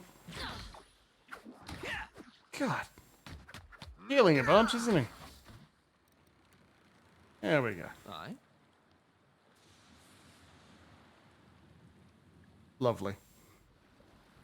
Von Ferris limps away from the broken wrecks gathered behind and breaks free of the bank of smoke. In the distance, Ondra's mortar rages, nothing between you and your goal. To aft, the Deadfire's company's fleet lies scattered and broken, the remaining junks fleeing west towards Magrin's Teeth and Sayuka beyond. Ragged cheers rise from our allies and compatriots. Cheers collapse into cries of horror as the surface of the water explodes upwards, tearing a nearby ship in half and throwing sailors screaming into the sea. A creature rises from the wreckage, a monstrosity of slick adra and gleaming metal. Somebody places a hand on your shoulder. We've had God's own luck getting this far. Von Ferris don't stand a chance against whatever that is. Our only hope is the storm. Captain, I say we must drive it away from our allies, even if that means... Takeo trails off and turns back towards the railing and the vanishing creature. He raises a shaking hand to his mouth. We've got to try and help, whatever the cost. The surface of the water bulges, then bursts, and with a roar like the crash of the surf, a dragon explodes from the water. The familiar scaled form of Eothas sweeps low, wings outstretched just above the white-tipped waves before spraying its briny breath over the metallic monster. The monstrosity turns on the sea dragon and they slam into one another, tearing at each other with tooth and fang. Essence pours off of the pair as they pound one another with their abilities at point blank. Go, now, while I hold the attention of these beings. Eothas' voice echoes among your thoughts. Our debts are cleared, Watcher. Do you remember when I said that if you free the water dragon, you skip what is known as the final boss of the game? No, not the first game. That would be an even longer callback, but I actually like it being more closely tied to the events of Deadfire. No, that's the dragon the water shape is enslaved to continue water shaping.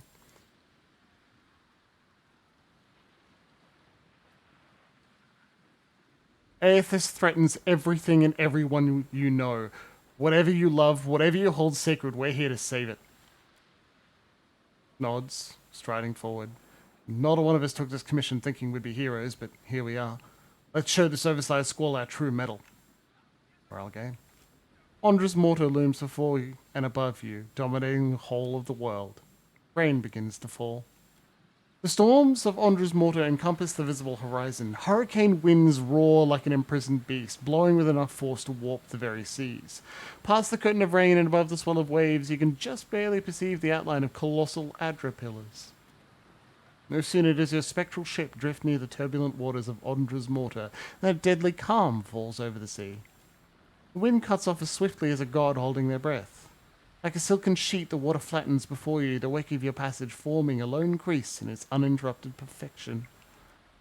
Wreathed in a ghostly mist, you drift onward at the pace of a funerary procession. The storm holds its silence and maintains a respectful distance.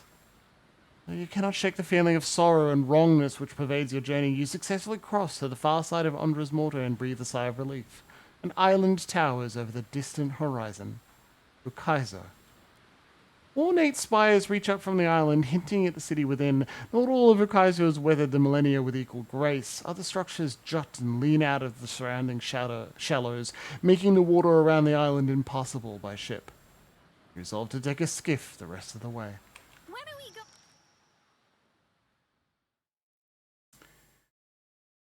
go?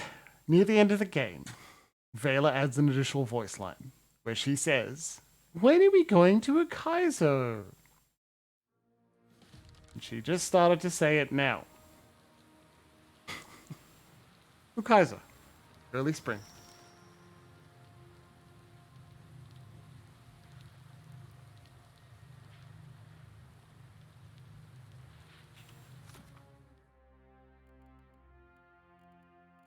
The city lost the time.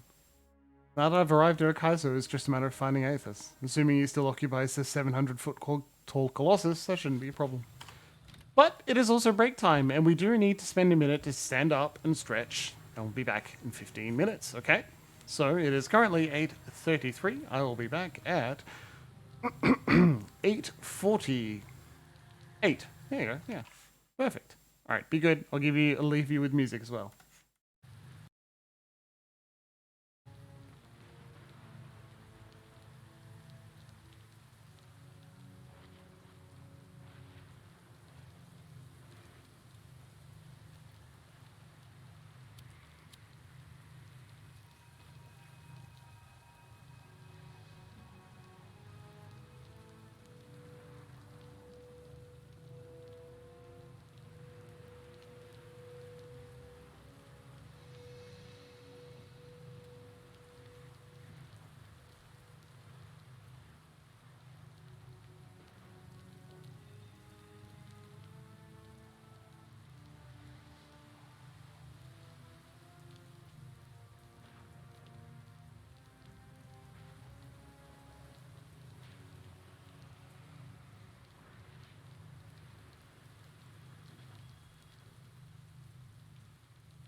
Maybe I should have stayed in Port Mage.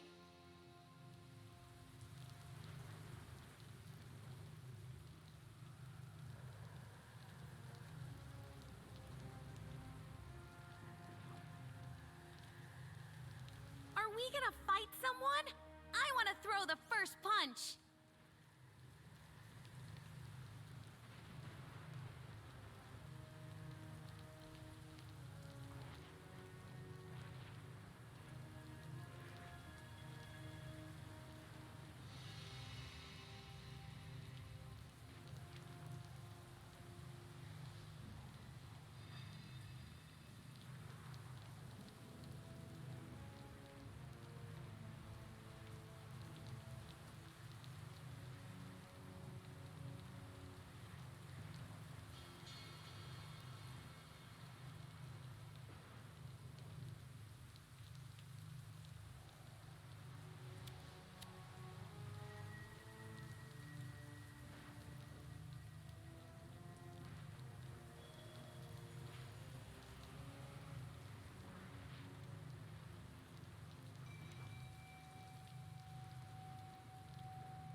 I bet my tongue kinda hurts.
safe with you, Captain.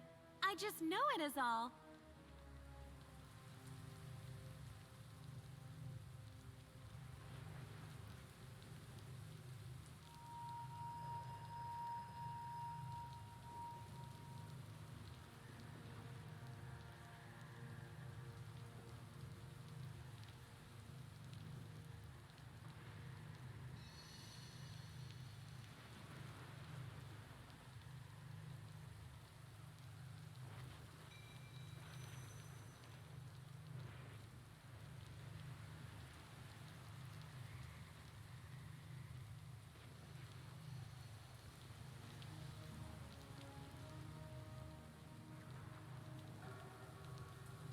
Thanks for letting me tag along.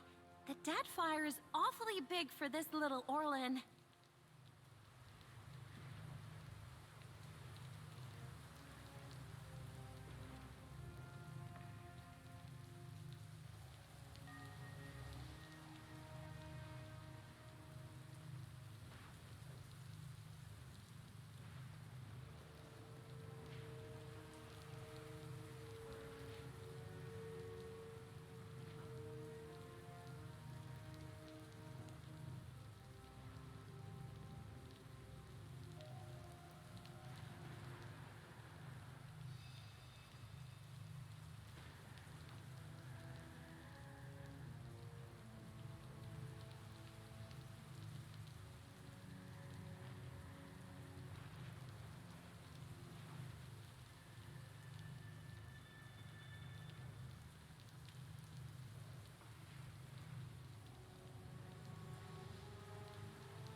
I'm learning a lot.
Right around and back. Okay, we're good. I've just been sitting at my computer. If I alt tab away from pillars, you no longer get the cool atmospheric sound. And I made my cocktail very early. Because it's just beer. I know. The most amazing cocktail. Beer. It's been a long time since I've watched Iron Chef. There are certain things that are just like stuck in my memory forever. Like taking a big bite of a capsicum. I thought it was a joke, right? You didn't actually do that, and then I started eating capsicum raw, and it's perfectly normal. Anyway, this is Bent Spokes Easy. It's several days old. I got it Wednesday last week and kept it in my growler. And then took it to a party on Saturday, and then drunk a bunch, and tried to offer it around to people, but I was too busy making the occasional cock and mocktail. And didn't finish the beer, so it's Monday, I'm not going to work tomorrow, let's have some beer. I was thinking about making it into a Boilermaker. Except I don't want to drop Irish whiskey in there. What I want to do the most is drop Jaeger into it, but I feel like that would just immediately ruin all qualities of the beer, right? An easy summer ale, relatively light. You drop a shot of Jaeger in. I promise to be careful. You're gonna taste nothing but Jaeger. And I like Jaeger, but that's a waste of beer. We're here, we're gonna finish Pillars of Eternity 2. Now, I wanted to point out, I wear my headphones when I go to the kitchen. To make some new friends. And I heard poor little Vela say the thing that Mako has been repeating for 29 episodes or so, which is... Little Vela said, Yes? maybe I should have stayed in Port Mahe? Yeah. Indeed. You should have. Here's why.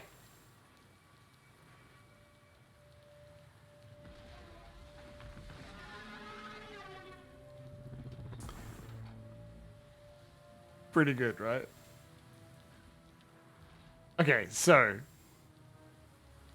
why is this here? I thought we didn't get to fight it. The creature stares down at you with only dim recognition of your presence. Water drips down the tip of its mallet-like head. Whoa, that's, where would you even stab something like that? I love you, Adair. What manner of creature is this? I love you, Alof. Eora. And I thought I was the master of first Oh, impressions. I love you, Takeo. I'm not too proud to admit when I'm scared. Terrified, actually. I love you, Shodi. The construct turns to the sound of speech, showing only dim awareness of the meaning. It swivels its head back around to face you. So alone. Never alone. Exokaizo preached. Your voice paws at your mind in a clumsy, unpracticed fashion. You feel something like the mental equivalent of a squint. Yeah, by a colossal god made of Adra. Where have you been? Here. We have been here. Where the gates of Akaizo. The construct rolls its gaze toward the city. We guard the silence of Akaizo. You are a disturbance. Bronze plates grind together with a discordant shriek. I'm just trying to reach Eothas. He's the one you want. We are not Rautayan, nor are we in Island Armoire. Eothas has disturbed the bones of Akaizo. The old pacts permit him to pass, but you will go no further. Akaizo is closed. The gates are barred. A wave of heat emanates from the Guardian. Before we settle this, someone answers about Akaizo. Our covenant with the Old Ones does not forbid questions. Oh, it does not. The construct hesitates, its joints creaking. The son of Ngati deserves to carry truth to Barath's wheel. The construct nods in Takeo's direction. I do not plan on joining my mother in the beyond this day, Ancient One. Takeo turns his gaze over to you and nods. Construct stares on him passively, then offers the slightest of shrugs. The chosen people of the Deadfire called Akaizo home. It stares off to the distance, fixating on one of Akaizo's many spires. The outsiders were their contemporaries, full of wisdom, ingenuity, and terrifying ambition. The Inguithans, of course. Only they would create a monster and bind it to guarding their secrets. Yep, multiple times. They did not create us. They united us as one. The Old Ones and the Outsiders traded, collaborated, learned, and built together. Outsiders augured the doom of the Old Ones. The rift unmade them both. A deep thrum of power echoes from somewhere beneath the construct's carapace. What caused the rift? The Outsiders coveted ancient Ukaizo. Its occupation was a hindrance. The construct cranes its head around as if following the movement of passers-by. Machines were built on a foundation of outsider lies. That's interesting. When the machines were nearly done, the Outsiders constructed bodies of flesh and bone. Stretching its neck out, the construct mimics a height greater than its own. But bodies? Skeletons, now. Their remains littering Great Ukaizo. What were these machines? Ones which drew the spirits of the dead through a sieve. Finally, the Outsiders fashioned a guardian to stand vigil over their work. Our bond with the Old Ones compelled us to trust their allies. They offered us a trade, eternal life for eternal service. How'd that turn out? We were ordered to slam shut the gates of Okaizo for all time. And the Ingwithans turned this thing against my ancestors? Takeo touches the spot on his brow and shakes his head. Necessary, son of Ngati. What happened when the machines went active? The outsiders vanished from the world, leaving the Old Ones dumbfounded. Quiet gave way to chaos. Storms battered the seas. The sleeping hearts of mountains awoke with fury. When the last screams of the Old Ones faded, only we remained. So no one has been here since the devastation. None but the Green Colossus, whose every footstep disturbs tranquility. Mm-hmm.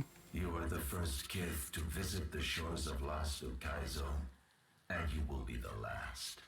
Now you know, and nothing you have learned can spare you from our obligation. See, it's good to answer questions when the party asks your big villain what is going on. Just finish with something along those lines. Okay, cool. We're gonna have the fight though. May your journey through the wheel be an informed one. So there's this concept that was integrated with Dungeons and Dragons, like 2nd and 3rd edition, for their setting, the Forgotten Realms. They wanted to license the ability for writers to create stories in that setting. But they did, and there's a lot of Forgotten Realms media. They had a rule that said whenever you solved a problem, you needed to introduce 2 more. Whenever you solved a mystery, you needed to introduce 2 more. That is good if you're running a D&D campaign setting where you want to provide GMs with enough things for players to investigate. Here, we've just been handed a solution to the biggest problem in question introduced by Deadfire, right? What is a Kaizo? Who was there? What were they doing and why? This thing just gave us all of those answers. It didn't introduce any more questions. And boy, does that make for a much more satisfying experience, right? Fuck. It means if they did Pillars of Eternity 3, and they won't, they're doing Oathbreaker, no. Oathsworn, something. Unavowed. Or just avowed? Avowed, thank you, Mako, exactly. They're gonna do what they did here, right? At the end of Pillars 1, everything seemed relatively normal and summed up. There were more questions to investigate about the setting, but they weren't about anything they'd introduced, right? And Avowed is different, but decent game. Oh, cool! And in Pillars 2, they're like, okay, big dramatic event happens. Eothas wakes up, crunches her castle. So, new plot threads introduced. That's a better way of doing it, in my opinion. Point and click adventure. Oh, of course, that does sound familiar. That's by those people, that team that have done something recently. It's like something of Barrow Hill, which I was quite interested in. To go, who would say we dismantle the creature that stood by and watch the downfall of the Huana? Wadjet Games, yeah. Takeo narrows his eyes and squares his stance for a more complex form. Your principles do you credit, but you have sailed here to die. The excavation of Hobbs Barrow. Thank you, Mako. You do an amazing work. The silence of Okaizo will be restored. Time will dismantle your bones. Nodding, the construct attacks. Well, I guess we get a boss fight after all. I'll teach you a lesson. With boss fight music too. You know it's boss fight music as well because it appears at the beginning of the game in the like opening in the like sting for the trailer on the soundtrack. It forms part of one of the very long tracks at the beginning. I cannot whack him any harder. Getting a lot of no penetration here. Which, that can happen. You can still have a very good time without achieving pen, okay? Get to their purpose. Give him quick and inspired. Come on, buddy. That was about as useful as a bump on a pickle. Quick, insightful, inspired. Brilliant. Time to shock it up, buddy.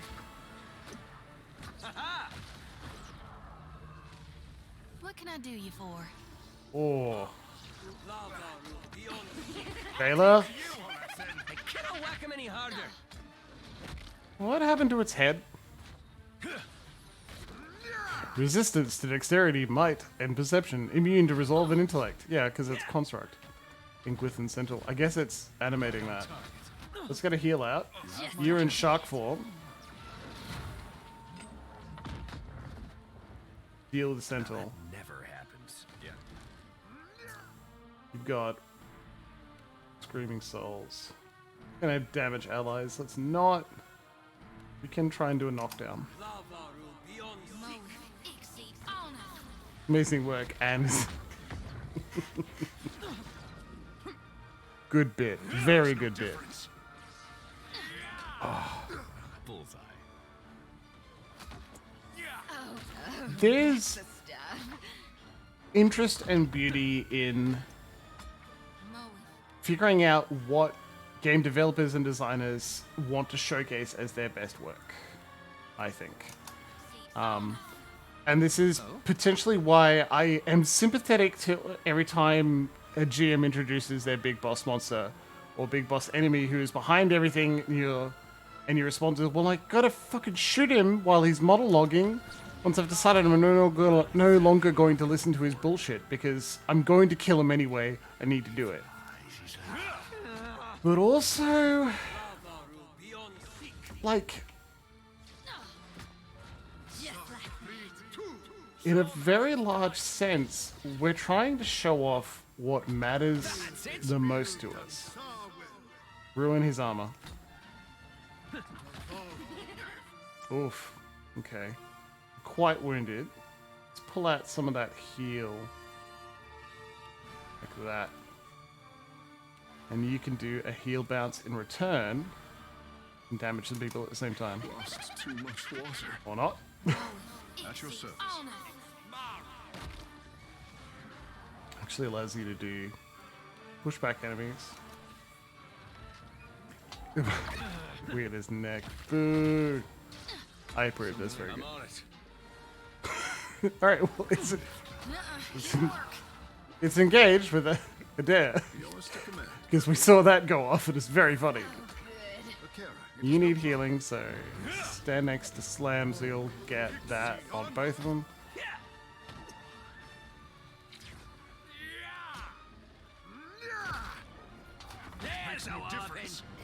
So I maintain it's totally worth, like, letting them monologue. Let them have the experience. Let them show you what they're proud of. What have they been building up in their mind the whole time? This is...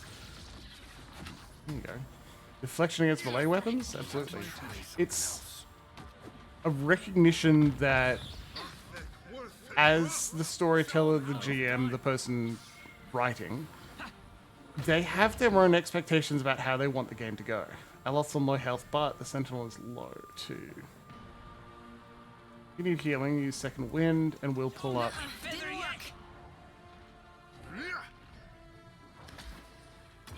Yeah. Got enough life.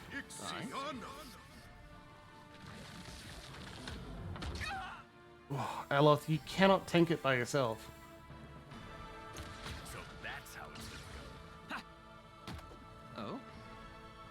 What can we do? Keep you alive just a little bit longer.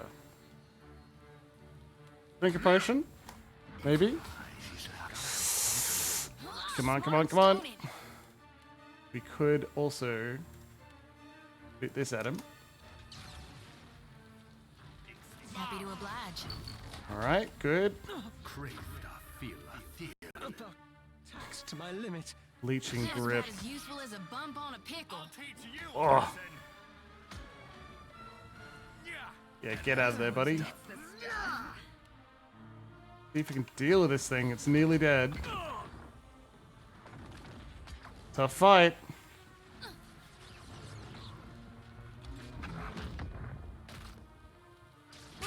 Fuck. This does not work. But we took specifically the Res Allies power. For exactly this reason. For Eothas specifically.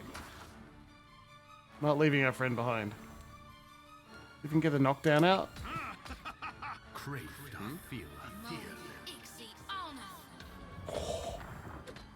Eothas! Oh, terrifying! Eloth, buddy, no. This does not work. I shall. Oh, I thought that was a summon. Allies, it is not. No. Yeah, let's try that. Console Hort. Don't fail me now.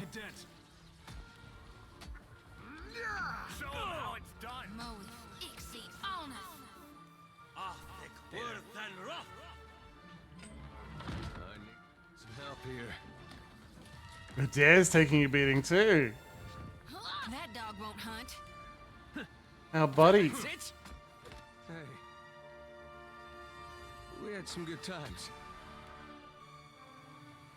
We're not done yet. Don't give up, Adair. I'll get the next one. That's it. Bet that's gonna explode. I'll teach you a lesson. Yes? Empower yourself so we get some spells back.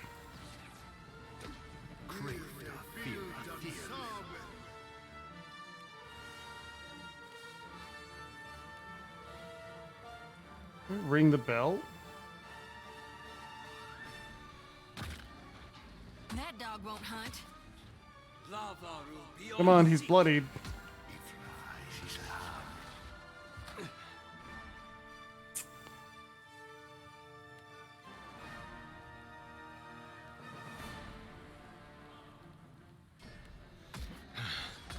How may I help? Just like that. Damn the lad's aim.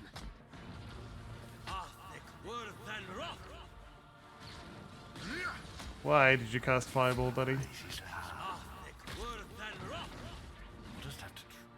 No, need that to revive just in case.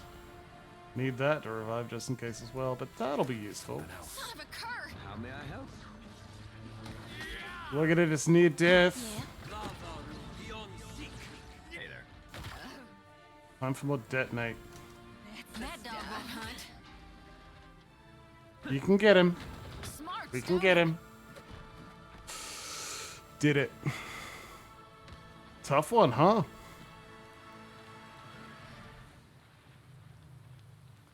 Yeah? Through having a bit of time to talk about it first, little 500 barn, amazing. Be able to enchant some cool stuff with that. Yeah? Crumbly. A pile of debris hums with ancient power. I'm glad we didn't have to fight this one as well. Whew. A faint echo of soul energy blinks up at you from the depths of the wreckage.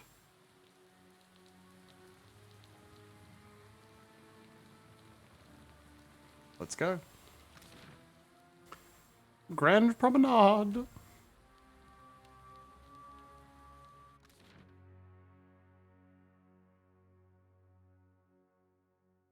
I hope you're excited. I'm excited.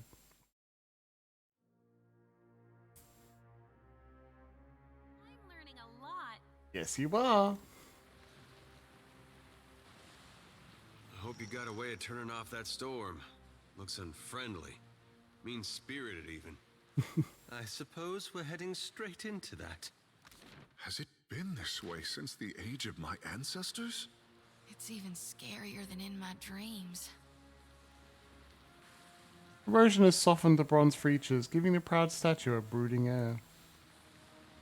Descending into the city would be suicide while the relentless storm rages on. Well, that should be fine. Let's continue. A furious storm obscures the sprawling city below, but you can make out the shapes of distant spires reaching up from the flooded ruins. Spirit winds tug on your soul with insistence, like a stone hand trying to pull a cloak from your back. You recall the last time you encountered a bivouac. Feels like a lifetime ago. Turn to your companions. So, here we are. You look to those who accompanied you this far, who risked everything to face the confrontation ahead. How are you feeling about all this, Adair? Adair's gaze wanders among glinting archways and half-collapsed spires, his mouth agape. Gilded Vale got its name from the way the wheat fields used to look in the sun. But this place really is gilded. Might as well be a different world. Much prettier than Sun and Shadow. Yeah, seems they had a whole different way of looking at things. I'd say I like this one better, but the truth is, neither one seems any closer to me. These great people got a funny way of passing on. They disappear from the world, but leave their problems behind for the rest of us to deal with. Their problems are Kith problems. Both civilizations, different as they were, agreed something had to be done.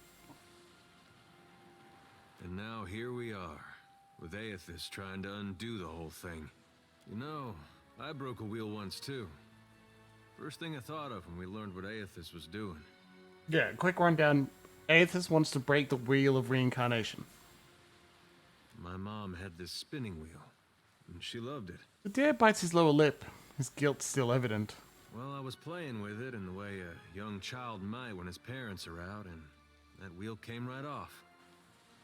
It wouldn't go back into place, so I pushed it harder, and pretty soon I'd broken off a spoke. Broke off 3 more trying to fix that.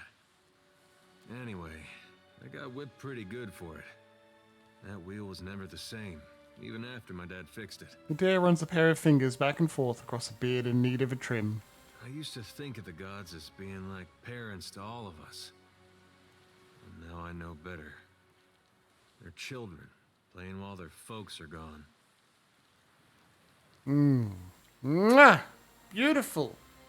That line wouldn't mean as much if we didn't have multiple games worth of people giving veneration and benefit to the gods. Right? Yeah. Adair looks to Eothas in the distance and sighs. You're looking thoughtful, Aloth. Aloth looks out at the sprawling ancient city. 5 years ago, you controlled the destiny of thousands of souls in Sun and Shadow. He pauses, considering the vista. But the choice you make today shall define the fate of every living thing in Eora. He turns to you. Curiosity shines in his eyes, but there's something else there. Pity. I have a responsibility to do right by the world. I'll make the best decision I can. I know you will. He smiles. I know you'll choose wisely. And no matter what happens, it's been an honor journeying with you. Again. He puts his hands on your shoulders, meeting your gaze with a fond smile. Turns back to regard the great city before you. Something on your mind, Shodi? We gonna do this or what? Shodi licks her chapped lips, dark gaze narrowing as she takes in the sight of the ancient city's ruins. Raised high, her lantern casts hard shadows over the planes of her face. If it's all the same to you, Watcher, I'd rather not miss the moment my god brings the darkness down upon us. I want to see Gon become the true deity of death. Is that what you believe's gonna happen? How could it not? Gon is the aspect of death and decay. The other side of Eothas, who we know governs the process of rebirth. But Eothas died in the Saints' War, and now Gon is going to destroy reincarnation as we know it. Tell me, Watcher, can there be a god of light and birth if souls themselves can no longer be reborn? She points the lantern towards the shadowed ruins in the distance, Ukaizo's broken bones. Was it all worth it to you to chase down your god? It was. And I'd do it again, only bloodier this time. Think of all the souls I could have gathered if I'd reaped them right from the living. A shiver runs down Shodi's spine as she taps the red-stained sickle against her thigh. No matter what happens with Eothas, you've got my back, right? She doesn't answer for so long that you think she's not going to. Then she taps a blood-stained sickle against her thigh. Sure, you can trust me at your back. Even if you're going against my god. But the words sound hollow, like an obvious lie. She points her lantern towards the shattered ruins in the distance, Ukaizo's broken bones. I thought it'd be different how it turned out. But I couldn't dream of any other way. Shoji sets her jaw, grim. I don't know if I can kill Shodi now. Now then, shall we go face my god for one last time? Find out what it is we can or can't do in these end times. Whether we're meant to wither or thrive. Yep, let's go. Consider me your second shadow. Judy thumbs a copper cage of a lantern, a subconscious attempt to reassure herself. Tell me, Takeru, how does it feel? I am thinking that Eothas has come this far, and he will not wait on you before he finishes what he started. Takeru regards you with a raised brow and a cautious smile. If he shatters what is sat in the heart of Ukaizo, this action will ripple beyond the Deadfire, beyond life as we know it. The Hawana could use a change, an upset, something that gets them working together. History has shown that we thrive in adversity. Very brave of you. Turns to face his surroundings, struggling to take in everything at once. The land of my mothers, as real as anything that rises up from the bed of the sea. Also, smaller than I expected. He lets out an exhausted sigh. This should be as interesting as the last time I confronted a god-possessed Adra Colossus. Shrugging, Takeru gestures ahead. You get around, but I know you haven't done this before. Captain, I am my mother's son. I have seen things you would not believe. He folds his arms and winks. What say? Shall we find him, Captain? Takeru nods, his brow furrowed. Takeru gestures to the path ahead, his lips twisting in a hesitant smile, twitching. I think we're as ready as we can be. Let's go. That's beautiful. I think every game should have a moment like that. Before the point of no return, talk to your companions. The tiny engraving reads, in memory of Dumu, Tapua, and Tokima, Nagati's first chosen. Well, only way forward. Ondra Spire. Do-do-do-do-do-do. Yeah, we tried our best to get Shodi to stop acting like a serial killer. That she's continuing to is odd. Maybe she just really wants to murder. It's her bag, baby. Well, that's a big thing. Hopefully we can turn it off.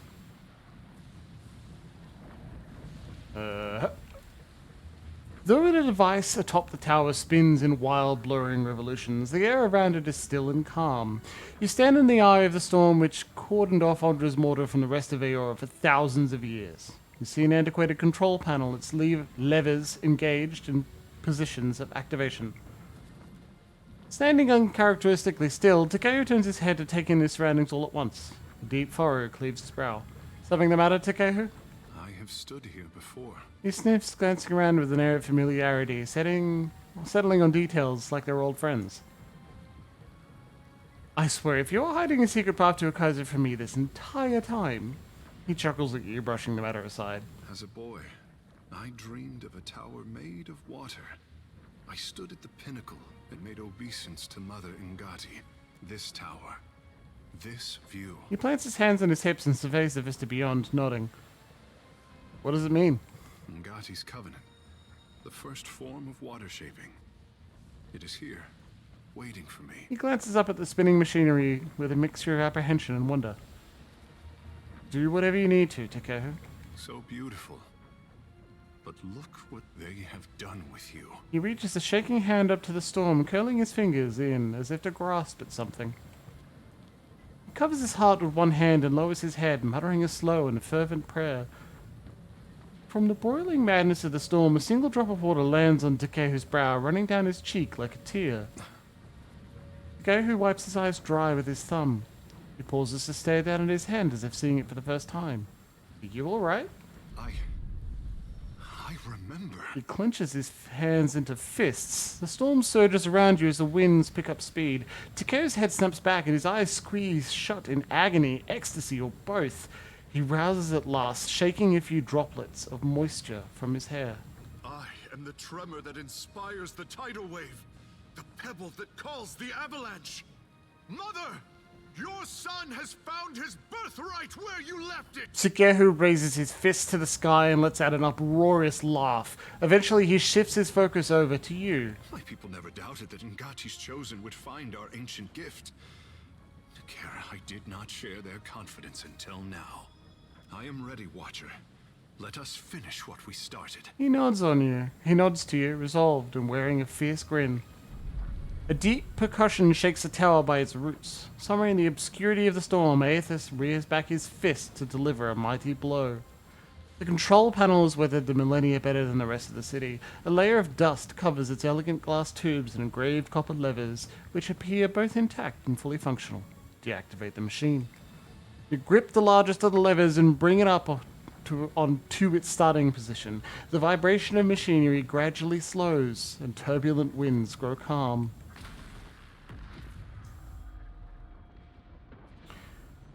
Remember the secret of the godlike? How they are stores of battery power and can be reabsorbed by any of the gods? The storm winds down. The clattering of its machinery settles into a low whir and then, at last, hiccups to a halt. Beyond the tower, the black, roiling clouds of Andra's mortar roll away from the ancient city of Ukaizo, with only a tired sigh of wind to see them off. Are you ready? And on that last breath of wind, comes to you a familiar sound. The ring of a bell. Did I feed my boyfriend to a god? I hope not. What did he find at the top of the tower? But a better question, what did Andra leave for him? The bell's ringing is soft, not the clangor and torrent you've grown used to. It calls to your soul, and your soul yearns to follow it. Your soul flees from your body and into the beyond, chasing that sound. It leads you at last to Bareth's realm, to that cold platform and room of endless doors. Watcher, your journey nears its conclusion. The pallid night stands before you, her gaunt face impassive. What will come after this? That will depend on the will of Kith, whose desires are ever in flux. Soon you will confront Eothas for what will likely be the final time, and you will do so as the Herald of Bareth, the only creature on the face of Eora to whom he will listen. Remember that. The pallid night inclines her head to you, black hair hanging lank in her face. She steps back and cedes the floor to Helia with a small, resigned sigh. If Eothas truly intends to go through with his mad plan to destroy the Wheel, a generation's worth of souls will be trapped in the in-between. So many would suffer. How can Eothas be so cruel? He cannot just abandon them. Eothas must help the Kith find a quick solution. Look at that cool emu. Abaddon strides forward. Eothas thrust this crisis on the Kith. They did not bring it upon themselves. Their only mistake was in trusting us to watch over them. Who will help them rebuild their world now? Eothas will reveal every secret of the gods. Will Kith be able to change the established order if they have no wonder to inspire them? Eothas must help them resolve this quickly, lest every one of Eora's few remaining mysteries be laid plain. It's Eothas' obligation to help us fix what he's about to break. Coddled children learn nothing that is not spoon-fed to them. Fuck off. With the wheel destroyed, Kith will tear themselves apart. It is the gods' duty to prevent that happening, lest they doom us all. And as Kith must be ruled, so too must the gods.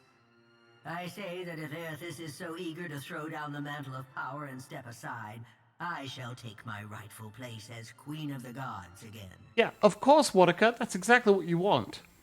Kith are strongest when they follow our lead, and we are strongest when we lead in turn. United in purpose with the gods, Kith can accomplish things that without us, they could never have even begun. They must be shown their boundaries to surpass them. This is why I found it so exciting. Watercut is the divinity, the goddess of vows, broken and unbroken. Like, she punishes oathbreakers. That's one of her major jobs. She's gonna be a fantastic villain in Avowed. Right? Gotta be.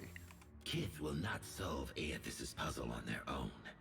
And without an established order to fight against, the bonds that bind them dissolve. and they fight amongst themselves. Boudica doesn't want them to solve it. She wants to be queen over you all. Boudica's firm hand is but the motherly smothering of Helia by another name. Mortals should have no special advantages. Only once Kith have striven to improve themselves through trial will they truly know their measure.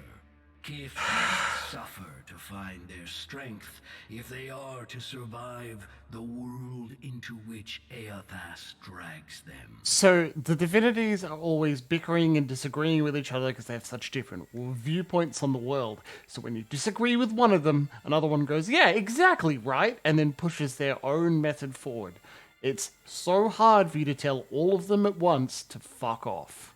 Our intervention in your struggle would be a cruelty and counter to our purpose. He lets his words hang in the air for a moment. Gaze, level with your own. But he doesn't mean that. He just wants people to struggle. He doesn't want you to come to your own conclusions. He doesn't want you to be without him. He wants you to do it his way, but his way is struggling. Indeed.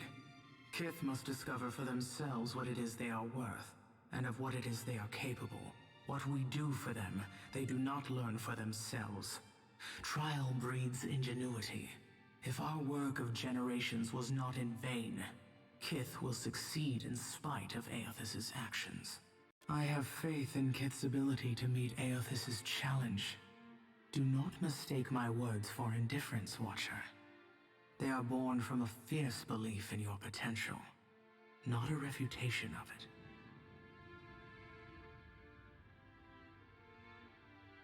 One of you tried to convince me that mortals are destined to fail, but I don't believe it.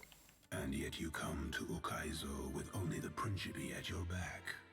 All that Kith stand to lose, and even then your leaders could not join hands, squabbling instead over prestige and resources. You believe that will change when my final death comes calling?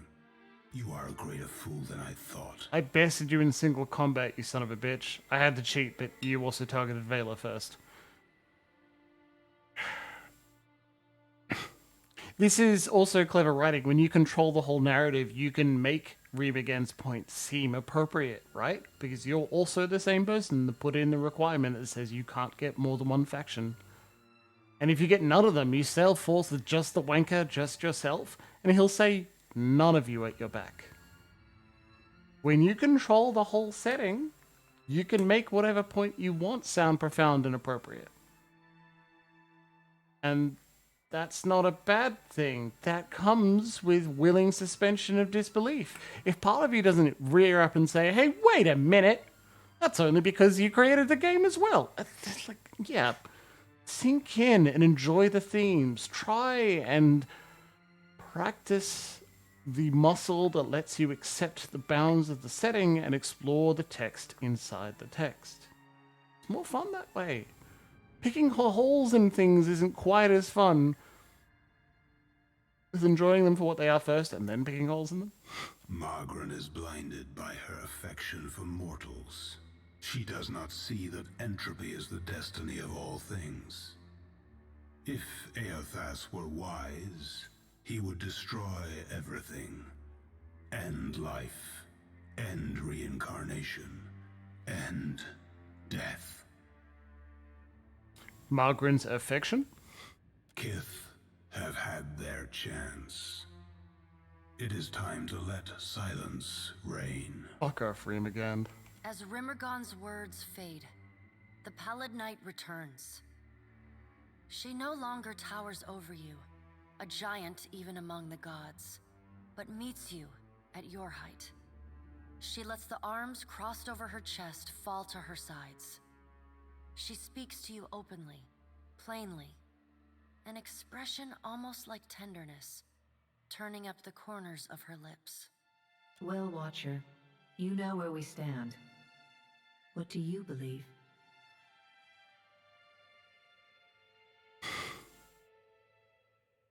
I'm choosing option 2. Most of the time we vote for these, but I want to finish tonight. And I feel like we've got a good handle on what we want Slam to say because we've been doing it for nearly 2 years. everything that's happened, everything that will happen, it's the gods' fault. We're better off without you.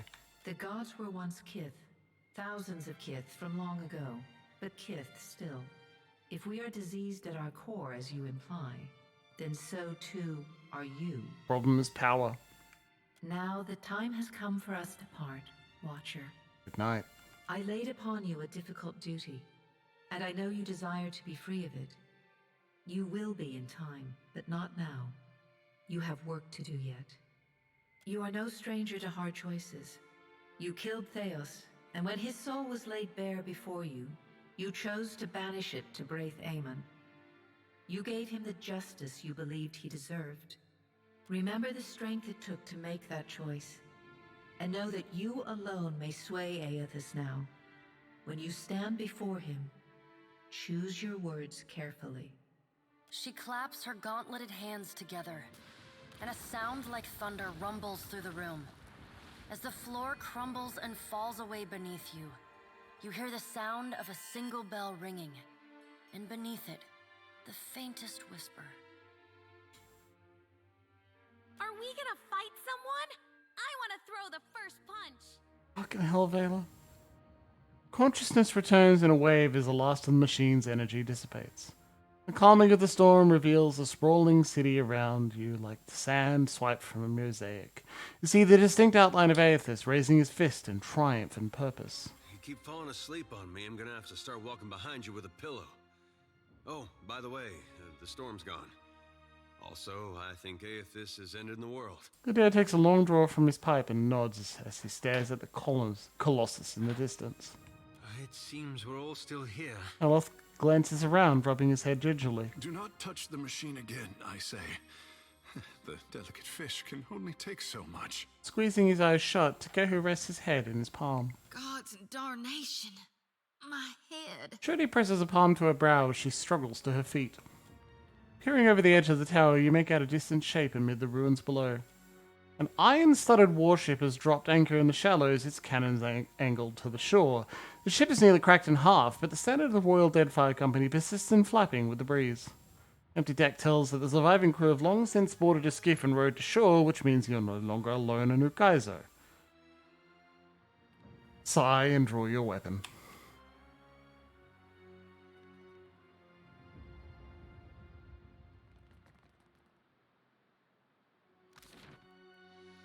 Can't go to Moiguith just yet.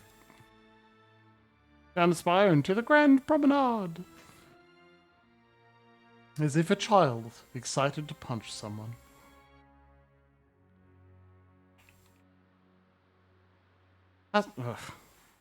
Camera's in a terrible spot. Hasanui Karu approaches, her weapon drawn. Her face is bruised and cut and her uniform torn from the Wrath journey, but her eyes are clear and focused. On you. What everyone else fails to grasp is that Rauatai isn't a storm-tossed spit of land. It's the Kith who stand together there. Not the time, Hasanui. Ukaizo belongs to us. We've earned it with blood and sweat. And no one shall take it from us now. Why are we arguing about this when Eothas is destroying the cycle? I can't stop him. Neither can you. But I can give my country a chance at weathering what comes next. This is a decent motivation and I'm impressed that they put it in. Rauataians, defend Ukaizo! That's smart, right? If she was just like, what do you mean, lol? Then I'd be disappointed. But actively saying, look, I think we're fucked, I'm doing this thing. That gives me more to go on.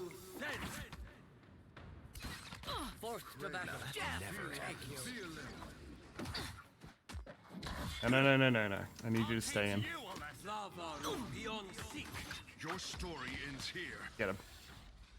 Get him, Shark Boy!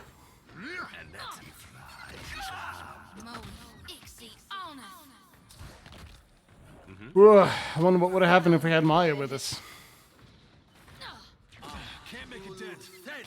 I don't know, Jibbles. How about you replay it with Maya the next time after you finish the DLC like you plan to? Oh, I will, Jimbles. What a good idea.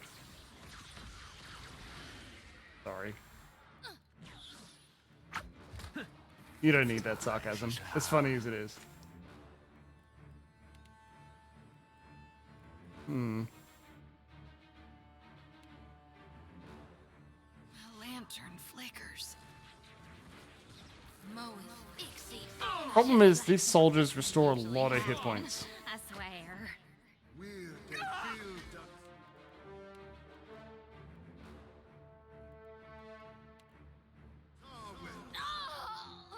Moeth, Yes? Ixie, Indeed.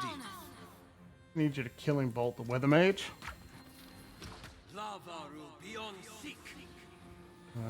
Bam. Slam, you're going to survive this. Moeth, It's just a single soldier.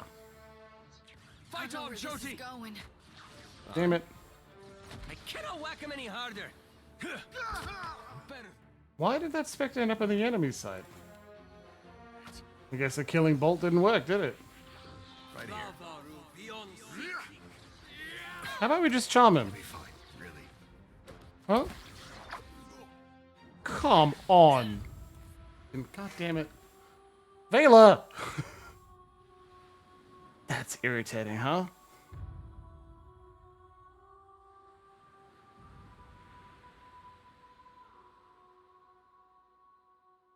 But I think we can get through it. I think we can get through it pretty easily.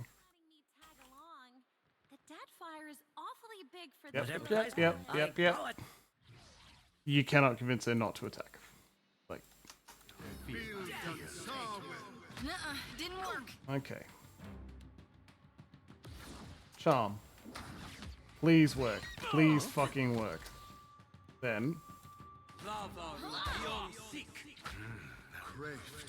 Cool. Damn it. My official opinion. Paralyze. At your service. As one. Darkness, take you. As one. There it is. This does Lightning. not work. Oh, good. Worth and rough. How may I help? Fuck him up, dude. Seriously?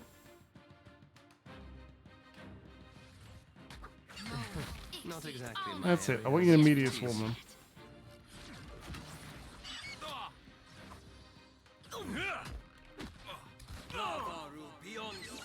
You need something. Rusted armor this guy too. I'll get the next one. Moeth, Ixie. Oh, hell. How may I help?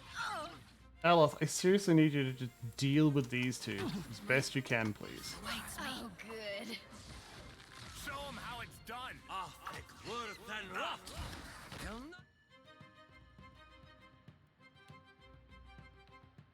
This thing isn't doing the job. Well, we got the hawk.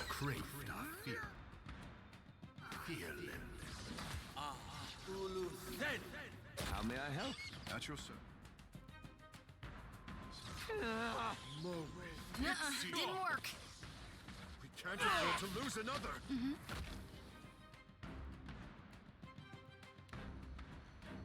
Ulu, Than. Slam is down. Breathe darkness. Flows in the light. Ugh. This does not. The gunhawk interrupted the res of Slam. Which, one, very funny, but two, come on, man. Fighter and Hazanui is down. I think it's cleaning up from here. Aloth, could you not, dude? Killing bolt, please.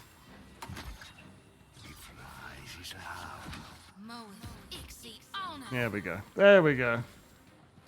Vela's back there, unlikely to just explode and die, unless the gunhawk gets ideas. That looks complicated. Oh, There's something you don't see every day. Right. Hazanui's crested hat. how may I help?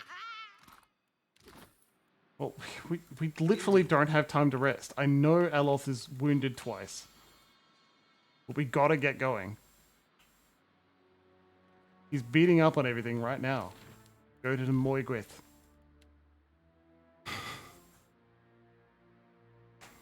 You descend into the ancient winding streets of Ukaizo.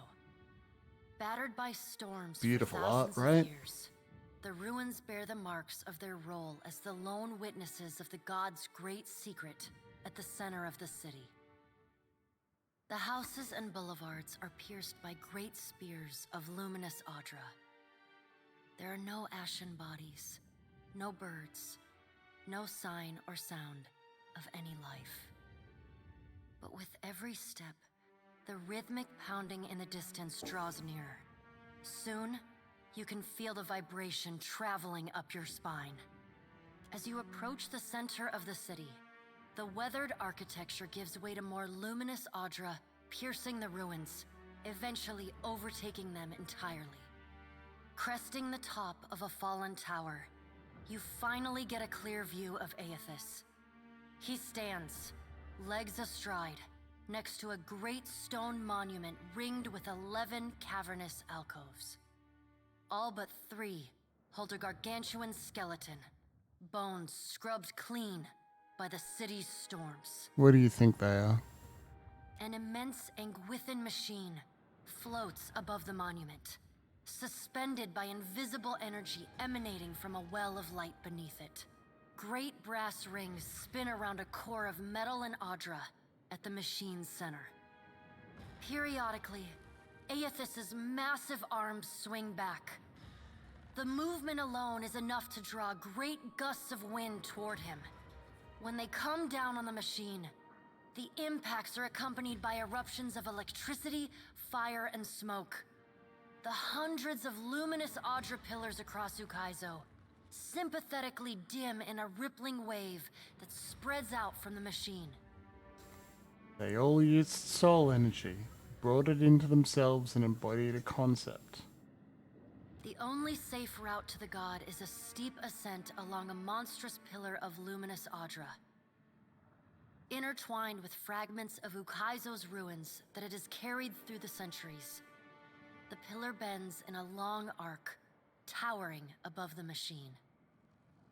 The pillar levels out near Eothas's head, a silent observer to the destruction of the machine it has grown beside over thousands of years. You weave your way along a treacherous rain-slicked path up the pillar's skyward side. As you arrive at the top, you catch Eothas's attention. Fist pulled back, he pauses to observe you. With the same gentleness he showed at Ashen Maw, he lowers his arm and turns toward you. An enemy so large and unstoppable like Eothas allows you to have conversations like this. The players can't yell, I shoot him, I shoot him, I shoot him, I shoot him, whenever he starts speaking. Because he's too big and he's made of Audra, you know? And it allows you to have this gentleness, this calmness, this, oh, you're here? Okay, well, let's talk. I'm going to get back to this in just a second, I promise. But, I mean, you made it this far, we might as well talk, just for a minute.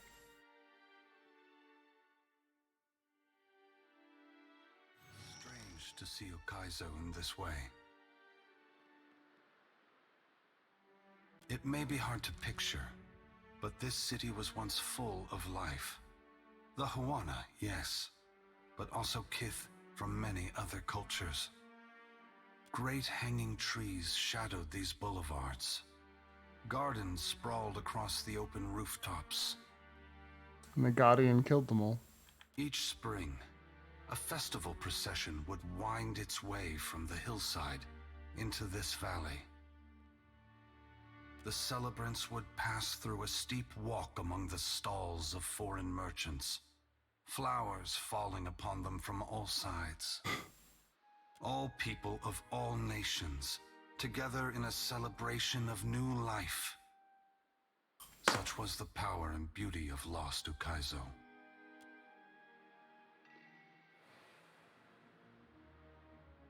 The soul of Widewind separates out from the masses trailing in your wake. He looks up at Eothas and clears his throat. Been a while, old Friend, Widewin, I did not think to see you here. But few things go as expected when the Watcher is involved. We were a good team. Once. But this isn't what we fought for. Ain't you just burning the harvest because you planted the wrong seeds?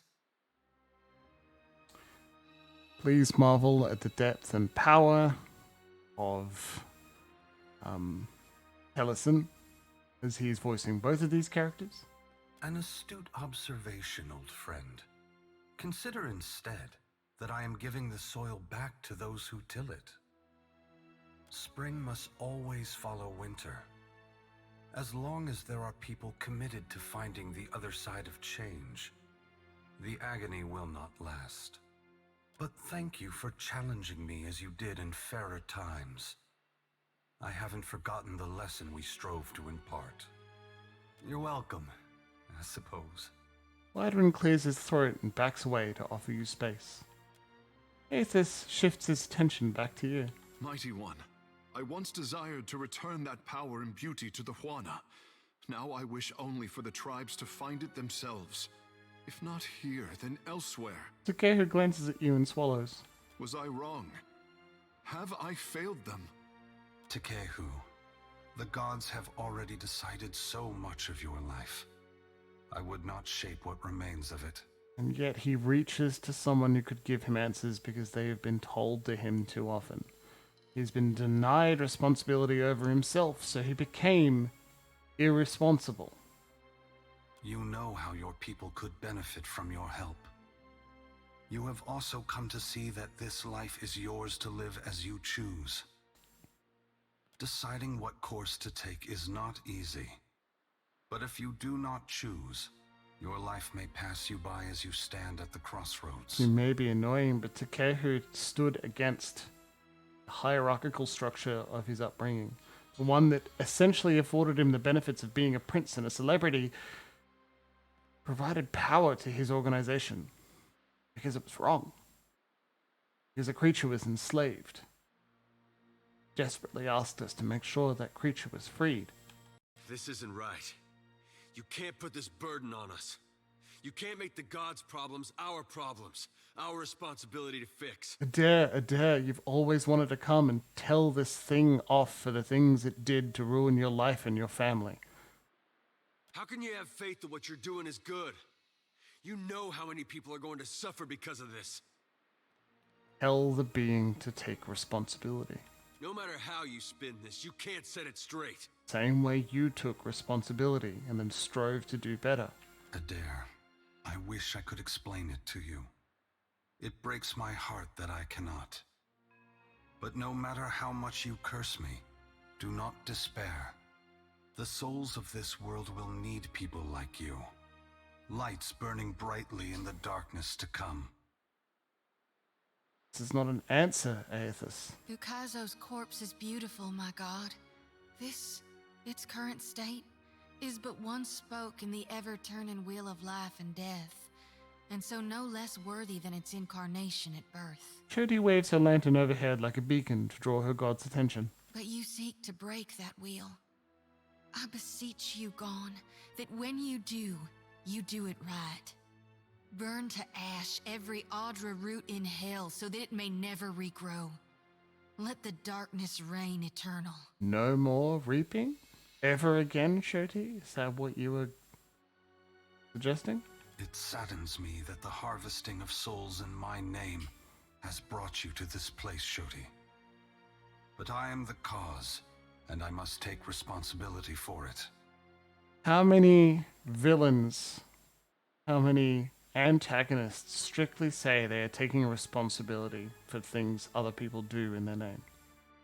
I can only hope that after I am gone, you will see there is a brighter future for mortals. It is a future that you can help shape, even if you cannot see it now. Is the divinity too high up to see how she has mistaken his words before and caused herself pain and ruin, and it causes him pain to see it? Eothas shakes his head, looking up at Eothas. What right do you have to do this? Destroy the wheel and leave us with nothing? without even knowing what will come next? Aloth needs responsibility, damn it. He stood up and took charge of the thing that ruined his life and ruined the lives of others just because he knew it would be worse if no one was taking responsibility in charge of it. Eothas, how could you do this? Aloth, we are all gods and mortals, responsible for our own actions. But inaction carries its own moral responsibility. It is a burden I have carried for far too long. Are you convinced?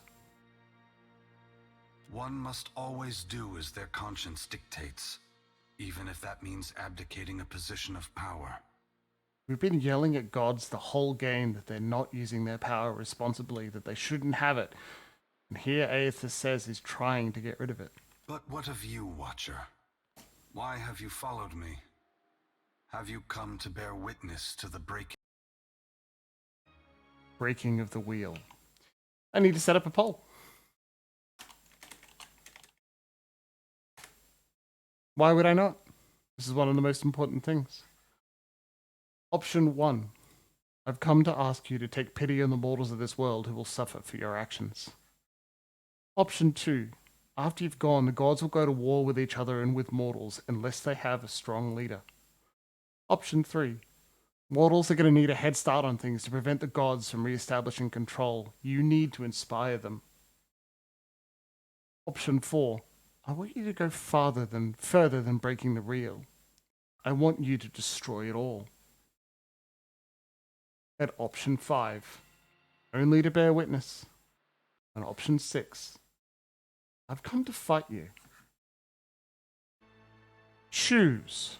Vote.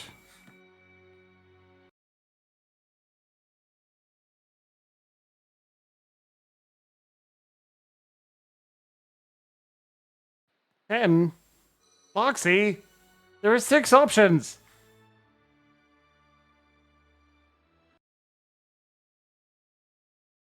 I was going to type in a vote myself so you know how the process works, but it looks like you've already done that. I agree with Mako going forward to say, look, I've come to fight you, you fucker. Like 1 or 3?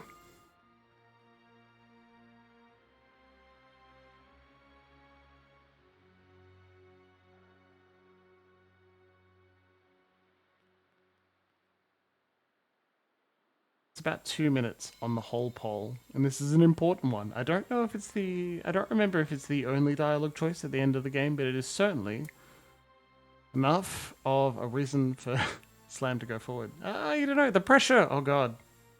Well, here's the thing, like, if you hate the dialogue choice that we all vote on so much, and you don't like the world we created for Pillars together as a team, you'll just have to buy the game and play through the whole thing yourself. I mean, 1 and 2, that's pretty important. You know, you got to play through Pillars 1. It's been long enough that you've probably forgotten at least bits, and you'll have many things to be inspired by. Though you will pick up...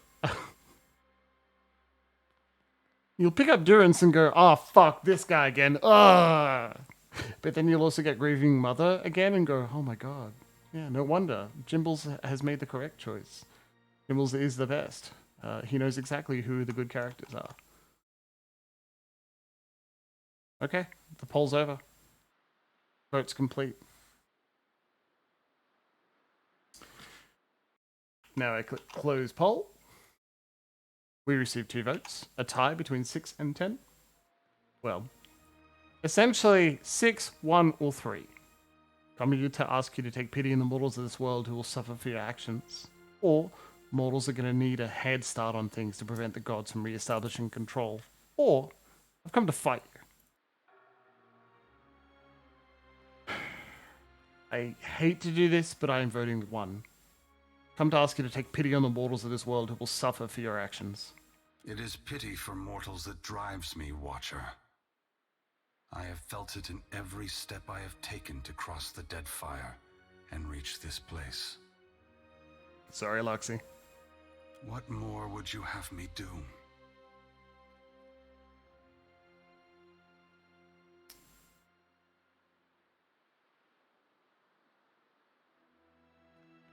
So this is interesting because it's specifically about the souls that are in the in-between, right?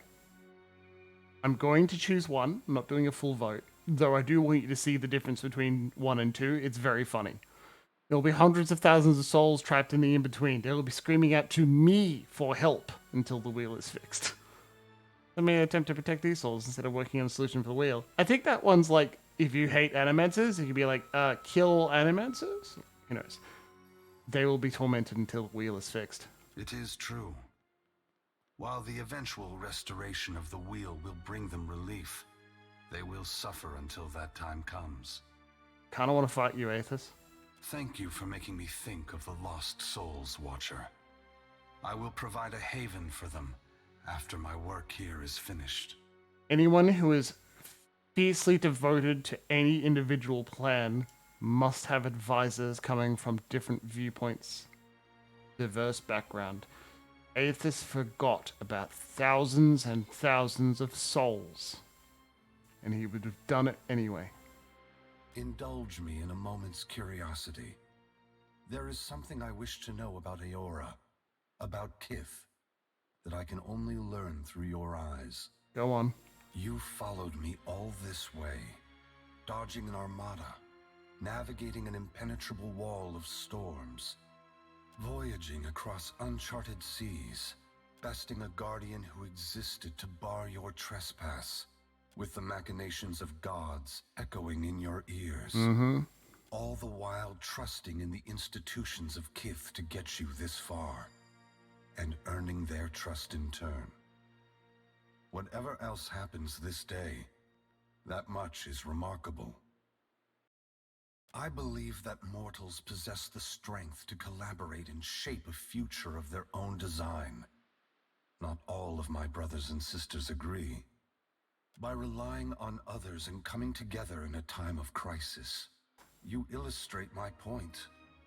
The gods will witness you and question their assumptions about how responsible, empathetic, and sophisticated mortals can be. What inspired your decision, Watcher? Did the choice echo your foundational beliefs? Or were you influenced by observation? I wanted to prove Wodaka wrong. She thinks mortal cooperation is destined to fail. Wodaka has been especially active since the downfall of her favorite operative. Have you ever considered that she is mentoring his replacement? That one. Wonder what it says. That's a troubling thought. My brothers and sisters never act when the gains are strictly short-term. If Wodaka's shadow has fallen upon you, that can only mean she recognizes your potential to further her ambition. Fuck Wodaka. I thank you for your perspective. Yours is not the only opinion that concerns me, but for the moment, it offers much to consider. All I ever wanted for mortals was growth, transformation. Once, my brothers and sisters shared this goal. Some have forgotten themselves, giving into fatalism or tyranny. Others have succumbed to apathy. I think Remagen started with apathy. It brings me great sorrow that crisis is the only way to set the future in motion. Would that I could pass the responsibility of heralding your darkest hour to another. Alright, Anders, I hear you. Never forget that trust and coordination between mortals brought you to this place. Your future is built on a foundation of hope, and you have laid the first stone. Before this is over, it's my turn to ask the questions. Ask. You are entitled to any answer that is mine to give. What happens after the wheel breaks? The great work of the Ingwithans falls to ruin.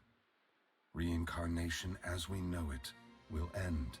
Souls which currently await new life in the beyond will be born into the world as normal, but their numbers will not replenish. Will this lead to more Hollowborn? Anything that dies will tarry in the void of the in-between, awaiting the motion of a wheel that no longer turns. Once the beyond has emptied, every birth will be Hollowborn. Other maladies of the soul may follow and plague those who linger in life. Unless mortals work together to carve a new path, the essence of life will be trapped in the netherworld. Gods will starve, Eora will grow silent and cold. Why won't reincarnation just go back to how it was before the wheel? When we tamed the cycle of reincarnation, we broke what had once functioned naturally and without intervention. The flow of essence will not normalize on its own. Essence will simply pool in the void of the in-between, never passing through Adra networks to the beyond. The dead will be left to wander in darkness, confusion, and sorrow. How long until Eora is devoid of all life? A generation or more. That much essence is already poised to flow into Eora. But unlike an hourglass, no amount of turning will compel the sand to reverse its course. Should you choose, you could lay down your burden and trust in your children's children to set matters right. That depends entirely on you. Good luck, Vela. By your reckoning, there are still good years to come. By ours, time is short. Mortals aren't the only ones in jeopardy. What you're doing threatens the gods. Yes. They must work toward a solution or perish. If that task is beyond their skill, then they no longer deserve their position. I would have them justify their right to lead. That could mean swallowing their pride and hearkening to the wisdom of mortals. Some, I expect, will perform better than others. How can anyone trust the gods after what you've done? No one is worthy of unconditional trust. If you feel the gods are beyond forgiveness, then they don't deserve your obedience. Make your future one that doesn't require them. Should you choose to accept the gods, I hope that you temper your faith with skepticism. Wodaka sees this as a test, one we're destined to fail. Wodaka is entitled to her opinion. If the intent of this test is to justify an uprising to come, that is more worrisome. That's what she wants. The other gods must decide for themselves if mortals are ready to dictate their future. Should Wodaka's tyranny prove the only alternative, mortals must prepare for a terrible conflict. Your perspective bridges eternity, Watcher. Many will look to you to mediate differences that could shake the very foundations of Eora. You've had millennia to do this. Why now? For several reasons. My strength was diminished after the Godhammer bomb, and assuming this form took incredible effort. With so many vying for control of the Deadfire, I also saw a ripe opportunity for mortals to cast aside their differences and stand together as one. He's still forming a future for humans, for Kith. He's still insisting you do it his way, but his way is fierce independence of the gods. They have never been more powerful, more capable. Because of this, the gods must justify their importance or be proven obsolete. I know it is 10 o'clock. We are going to finish this tonight. I still haven't forgiven you for Cadnua. I apologize, Watcher. There is nothing I can do to restore the glory of your hard-won and poorly situated estate. Fuck you. What happened to Cadnua was not personal in nature. I would have occupied the statue even if it was buried beneath Defiance Bay. Given your perseverance, I know that a second home cannot be distant in your future. You have only to seek it out. That's all. What happens next? I must attend to my final work now. I cannot delay any longer. You have carried a heavy burden across the Deadfire, Watcher. Before I go, I would rid you of it. No sooner have Eothas' words enter your mind than you hear one final dissonant ring of the chime within you, and silence. The knot that formed when the pallid night first addressed you in the beyond is now gone. You are free now, as free as any of us can be. Many will come to you for help in the years ahead. Animancers, priests, even the gods themselves. I have great hope for you. But always remember that your future is for you to decide. Use your freedom well. I don't know if he had to do that. He can invent worlds and situations where he did, and so he did it. I think it's just as likely that he didn't have to free you from the control of Berith. Eothas squares himself to the machine. As you move to a safe distance, he draws his fists back and resumes his assault. The blows rain down with increased fervor, but the machine perseveres in spite of his efforts. Spreading his arms wide, Eothas draws power from the luminous Audra clustered around the valley. The energy courses through his body, limbs overflowing with intense light and waves of heat. He returns to his task, each strike bringing with it the sound of cracking stone and twisting metal, the flickering of luminous Audra across Ukaizo. As the ancient machine finally begins to succumb to his strength, so too does Eothas's body, built to withstand the passage of thousands of years. The great Audra statue has finally been pushed beyond its limits. Cracks appear along the hands, then race up the arms. Eothas does not slow his assault, but continues unabated. Its brass rings twisted, the machine spins erratically but withstands the relentless barrage. Eothas stands astride it and pummels the base of the machine. Soul energy begins to flare out from the machine's heart, warping the air with the intense heat. Eothas drives his right fist into the machine's center, the core of metal and Audra. The god lets out a deafening shout, something between a cry of anguish and a roar of exultation. You see Eothas's arm shatter upward from his hand through his elbow. A flash of light and heat bursts from the core, accompanied by a cacophony of destruction. The moment passes. As Eothas's shout echoes throughout the valley, your eyes begin to recover. The god's work is accomplished. The great machine of Ukaizo has been destroyed. The wheel has been unmade.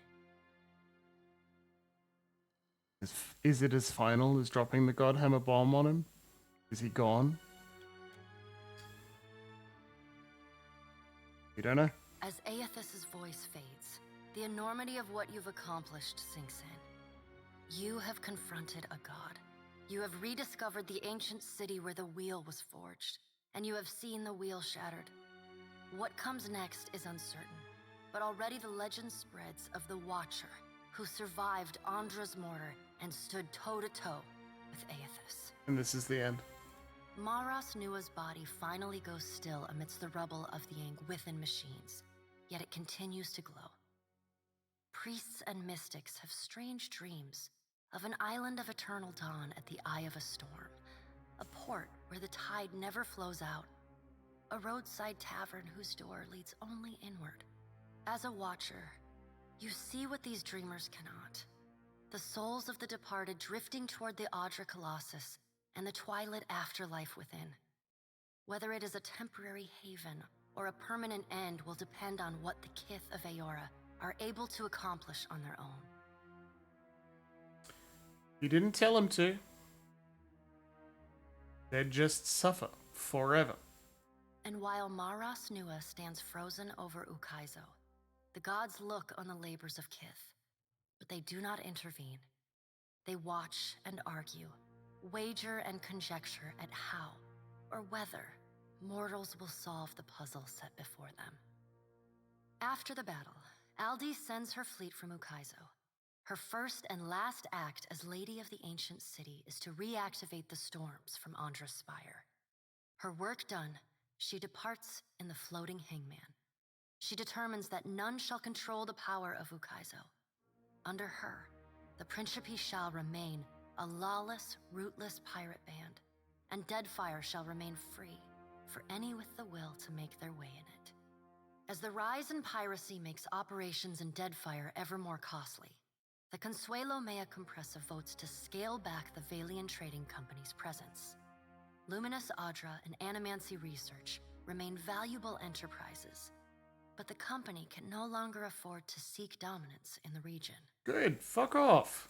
The Royal Deadfire Company makes a final attempt to seize Ukaizo using an innovation of its own. A ship that submerges itself beneath the waves and storms. It is not, however, immune to the magically charged barrels that Aldi's ships drop into the water. That's very funny. After an embarrassing defeat, the Royal Deadfire Company consolidates its forces in the archipelago and limits its ambitions to a handful of well-guarded plantations. The storms of Rauatai rage on, and its people muddle through with the same tenacity that has served them for millennia. Demoralized by the loss of Ukaizo, the Huana tribes fragment further. All of Queen Onikaza's work to unify her people falls apart, and foreign traders openly flout the decrees of the Kahanga crown. Whoops. The mysterious deaths of Governor Clario and Storm Speaker Ikawa provoke hostilities between the Valian settlers and the Huawan residents. What starts with angry words escalates to retaliatory killings as each side blames the other. Royal Deadfire Company in Maya's quest. By the time anyone bothers to question the strange coincidences surrounding their deaths, including reports of a cloaked Omawi woman seen in both the port and the village, both sides have gone too far to turn back. As the conflict tears both the village and the town apart, many people, Huana and Valian alike, drift away in search of other opportunities. Many find themselves among the newly empowered Principi. After the violence they've already seen, piracy doesn't seem so bad. As the balance of power changes in Deadfire, so too does Nekataka transform.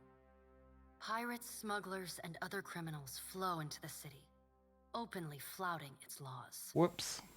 The pirates continue smuggling food into the gullet, and the Raparu embrace their benefactors, aiding and concealing their smuggling operations. It seems worth it. Over time, the gullet becomes a hotbed of piracy. Better than starving. With Skiarilifus's essence still empowering the Water Shapers Guild, the practice of water shaping grows and flourishes in Nekataka, and its practitioners rise in prestige. They install conveyors in the falls that run through the city and craft sculptures for every street and plaza. Thus, the Water Shapers Guild becomes a power in its own right in the city of Nekataka. Your brief encounter with Letharn proves deeply influential for the children of the Dawnstars. Plagued with nightmares and haunted by the deaths at Hesango, Letharn begins questioning his faith in Eothas. At first, his fellow Dawnstars chide him, but that changes as word of Eothas's deeds at Ukaizo spreads. After all, what business have they worshipping a god who denied his own legitimacy? I like it when you don't know what quests are going to affect the world. The children of the Dawnstars respond to Eothas's sacrifice by taking up the lanterns and sickles of the Harvesters of Gone. They become pilgrims of essence, gathering souls across Eora and ferrying them to the edge of Andra's mortar, that they might find their way to the haven within the Adra Colossus. Others will repair or rebuild the wheel one day. In the meantime, the Dawnstars will care for the souls of the dead. Technically, we just created heaven. Ruanu, the chieftain of the Huana at Tikawara, dies mysteriously. The tribe finds his body washed up on the same beach where Anaharu challenged him to the trial of waves. Some blame Anaharu's vengeful spirit. Others see it as Ngati's final judgment. And a few speak of a strange man seen lingering in the village. The leaderless tribe eventually scatters. Some head to Nekataka, while others seek out the Wahaki. Ships continue to disappear at the southeastern fringe of the archipelago, and stories circulate of a colony of vampires and gulls preying on their crews. The dragon, Do not know what that refers to. no longer passes between Eora and the White Void, and the dead flow slowly breaks apart, exposing the temple long frozen within. Under Halfjorn's guidance, the Harbingers of Dusk resettle within Remergon's temple, vowing to forever protect it from the defiling touch of outsiders. Oh god. Over time, the group becomes increasingly reclusive and fanatical, attacking any who dare approach. Guys. In besting the Beast of Winter, you earned the Death God's mercy rather than his enmity. The deity remains characteristically unforthcoming about his decision, and you're left to wonder whether in doing battle with him in the White Void, you somehow furthered his apocalyptic ambitions. Hard enough. Word spreads of the primal island of Kazuwari, once home to an arena that hosted bloody competitions and fearsome ordeals. Wild tales whisper that the spilled blood attracted a terrible beast of scale and fang that slaughtered those gathered at the island before destroying the great enchanted statue that oversaw the island's trials. Absent its guiding voice, Kazuwari descends into anarchy. Look, I'm sorry I didn't do the DLC. It's really long. A vast monstrosity of tentacles and flesh erupts from the Black Isles in the eastern Deadfire before vanishing into the depths. Whoops. No one knows what drives the titanic beast, nor where it will appear next, or what destruction it might wreak. I'm sorry I didn't do the other DLC. Though your adventures alter the destiny of Eora and the balance of power in Deadfire, they also leave a lasting mark on those who travel at your side. Your companions find themselves changed in ways both big and small. Let's see. Adair returns to Hisango, where he reunites with Byrne, the son of his former lover, Alava. The boy takes heart in Adair's account that Eothas and all the other gods were false, petty, and unworthy of the love of Kith. Realizing how close he came to dying for this cause, Byrne finds renewed purpose in working alongside his uncle to repair the many scars left upon Deadfire by the gods. Under Adair's guidance, Byrne grows into the kind of irreverent, stubborn hothead that would have made his mother proud, and Adair visits her gravesite, often to tell her so. Shodi is not a priestess who understands the meaning of subtlety. As such, she makes her girlish crush on Adair painfully obvious from the moment she first sets eyes on the strapping fighter. Fighter rogue. Early in your travels, Adair appears discomforted by her persistent flirting. He often grimaces when she sidles up to him, and he takes endless pains to keep their conversations terse and to the point.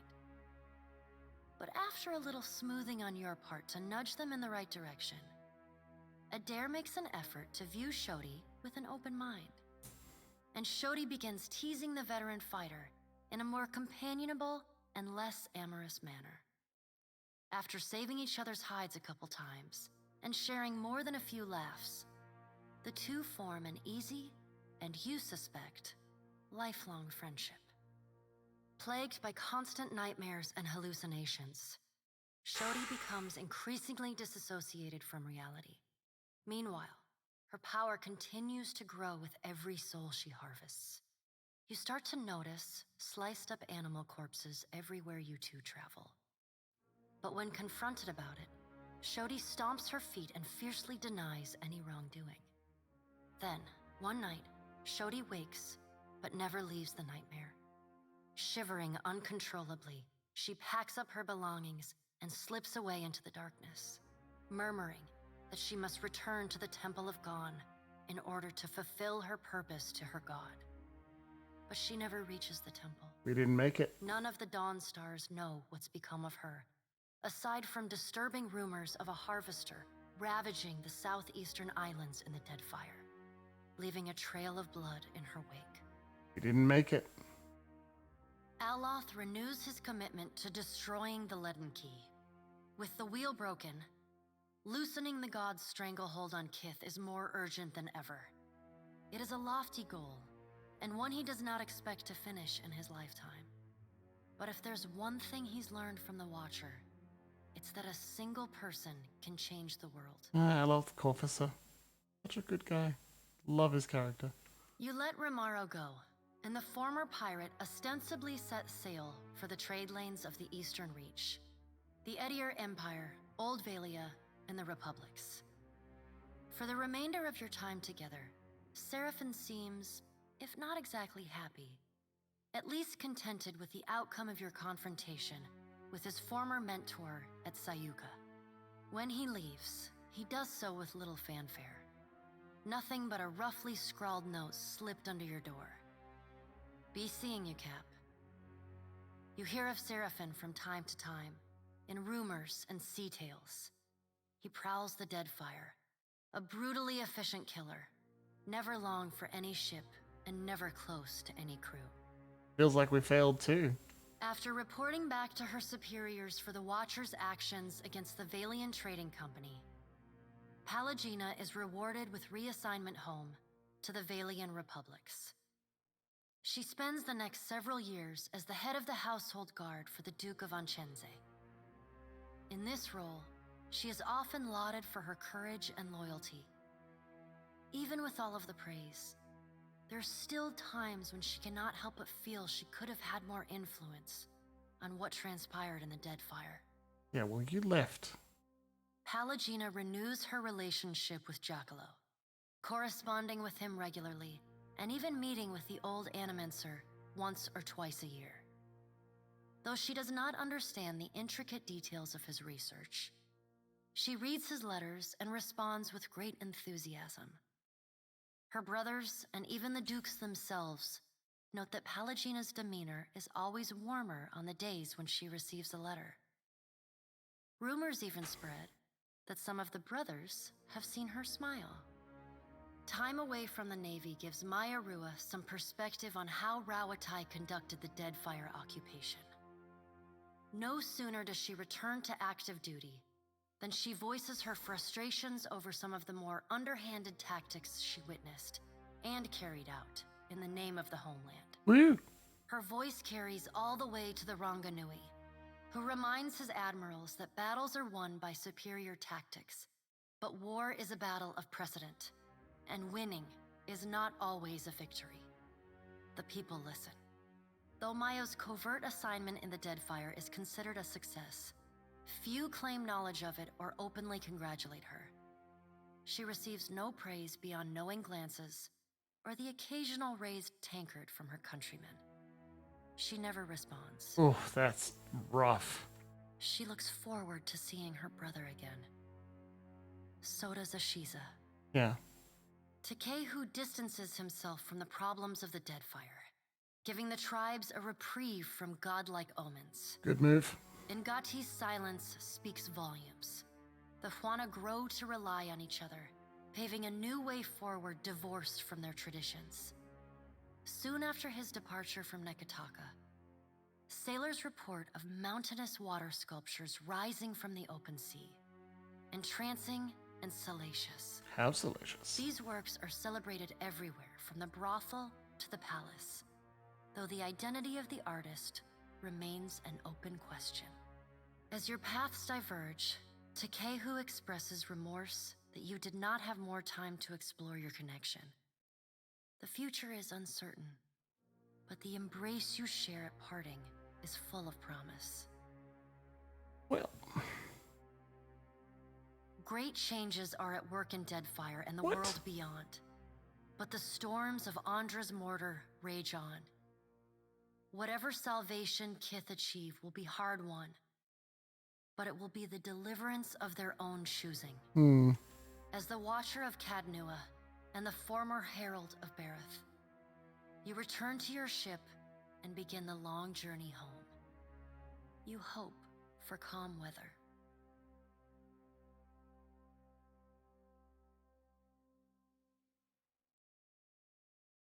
and there you have it. Congratulations, everybody. Everyone live, everyone currently in the stream, everyone who's watched one episode, everyone who catches every episode they can weekly, everyone who watches the VODs and getting themselves up to date now, and everyone who watches the VODs in the future, because they'll be available on YouTube for as long as YouTube allows it. You've finished Pillars of Eternity 2. Your choices, along with my playing and frequent failures in getting Vela killed over and over and over, have been through the story of Pillars of Eternity, as far as we know, the whole thing. All of it. We've seen Slam Shadows start as a chanter and move up to the world, become a cipher as well. Influenced by his dear friend grieving mother. Be drawn back into adventure by the destruction of his home and make new friends in another part of the world.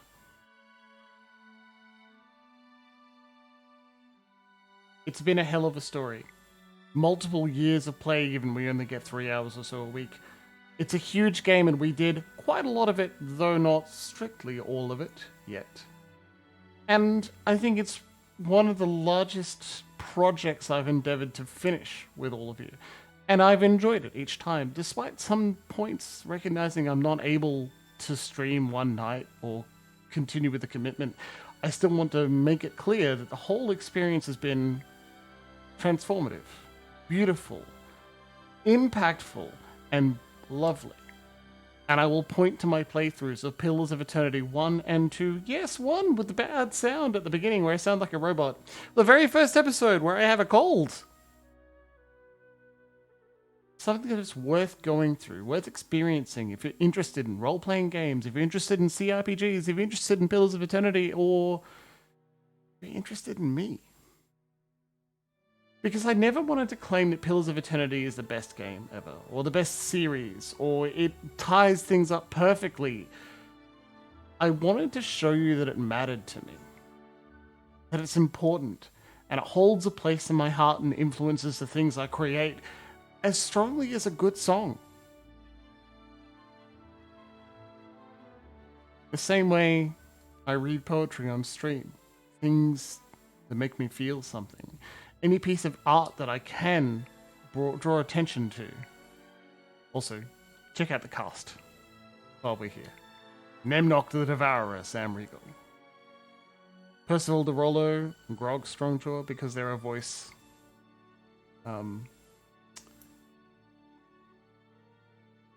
look at all those. Look at those. They did such a good job.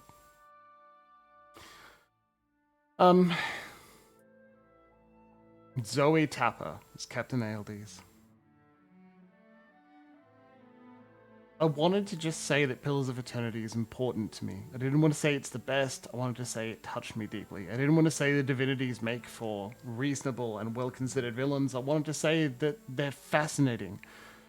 I didn't want to say this is the blueprint you need to use to create your own adventure in a D&D or Pathfinder or other fantasy role-playing game. I wanted to say here are the lessons that I can show you with an example. And it took me a while, but I feel like I've said some important things. Oh, here you go, the sea shanties. Different arrangements of traditional songs.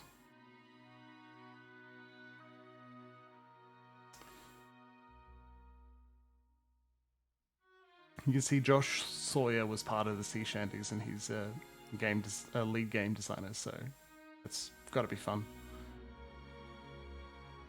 I'll have more to say about Pillars of Eternity for the rest of my life.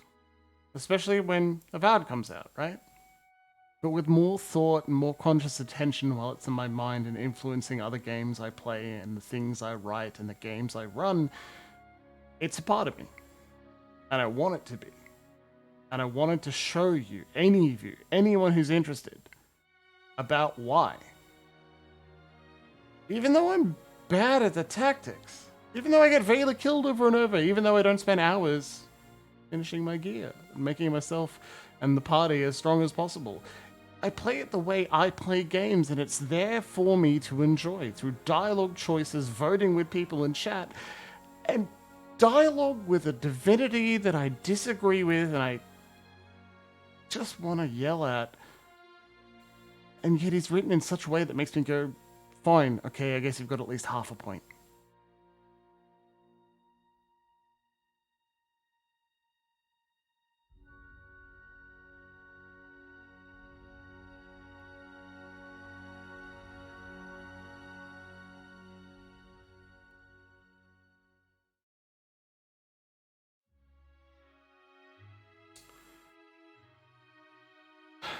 I wanted to pause a little bit of the special thanks section. Because if credits are an important way of saying I did this and I should be proud of my work, special thanks are a place to say, I didn't do it without you.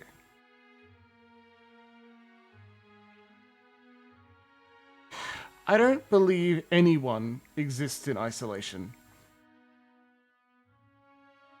And I'm reminded by a difficult time yesterday and some very lovely people who continue to prove their importance and position in my life. That we don't do anything alone. And I honestly think one of the best things around is giving someone the opportunity to thank the people that helped.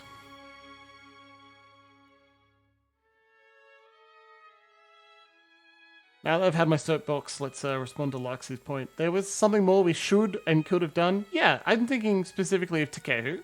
Like, to me, it feels like we didn't finish a relationship, and that's weird, because I thought we did. We definitely fucked a couple of times. That's it, right?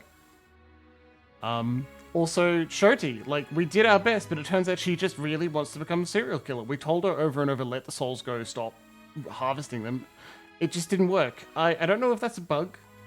I don't think it's a bug. I just think perhaps we missed one option. You need to do it all, every time, perfectly, because you've got to, like, be as good as possible, or you will, she'll just do it anyway.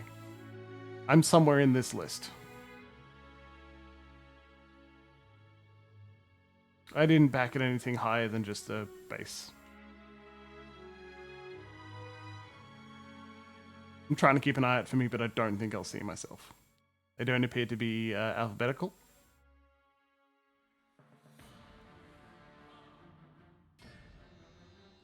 I played Ultima on Apple III. Scully's nose is magnificent.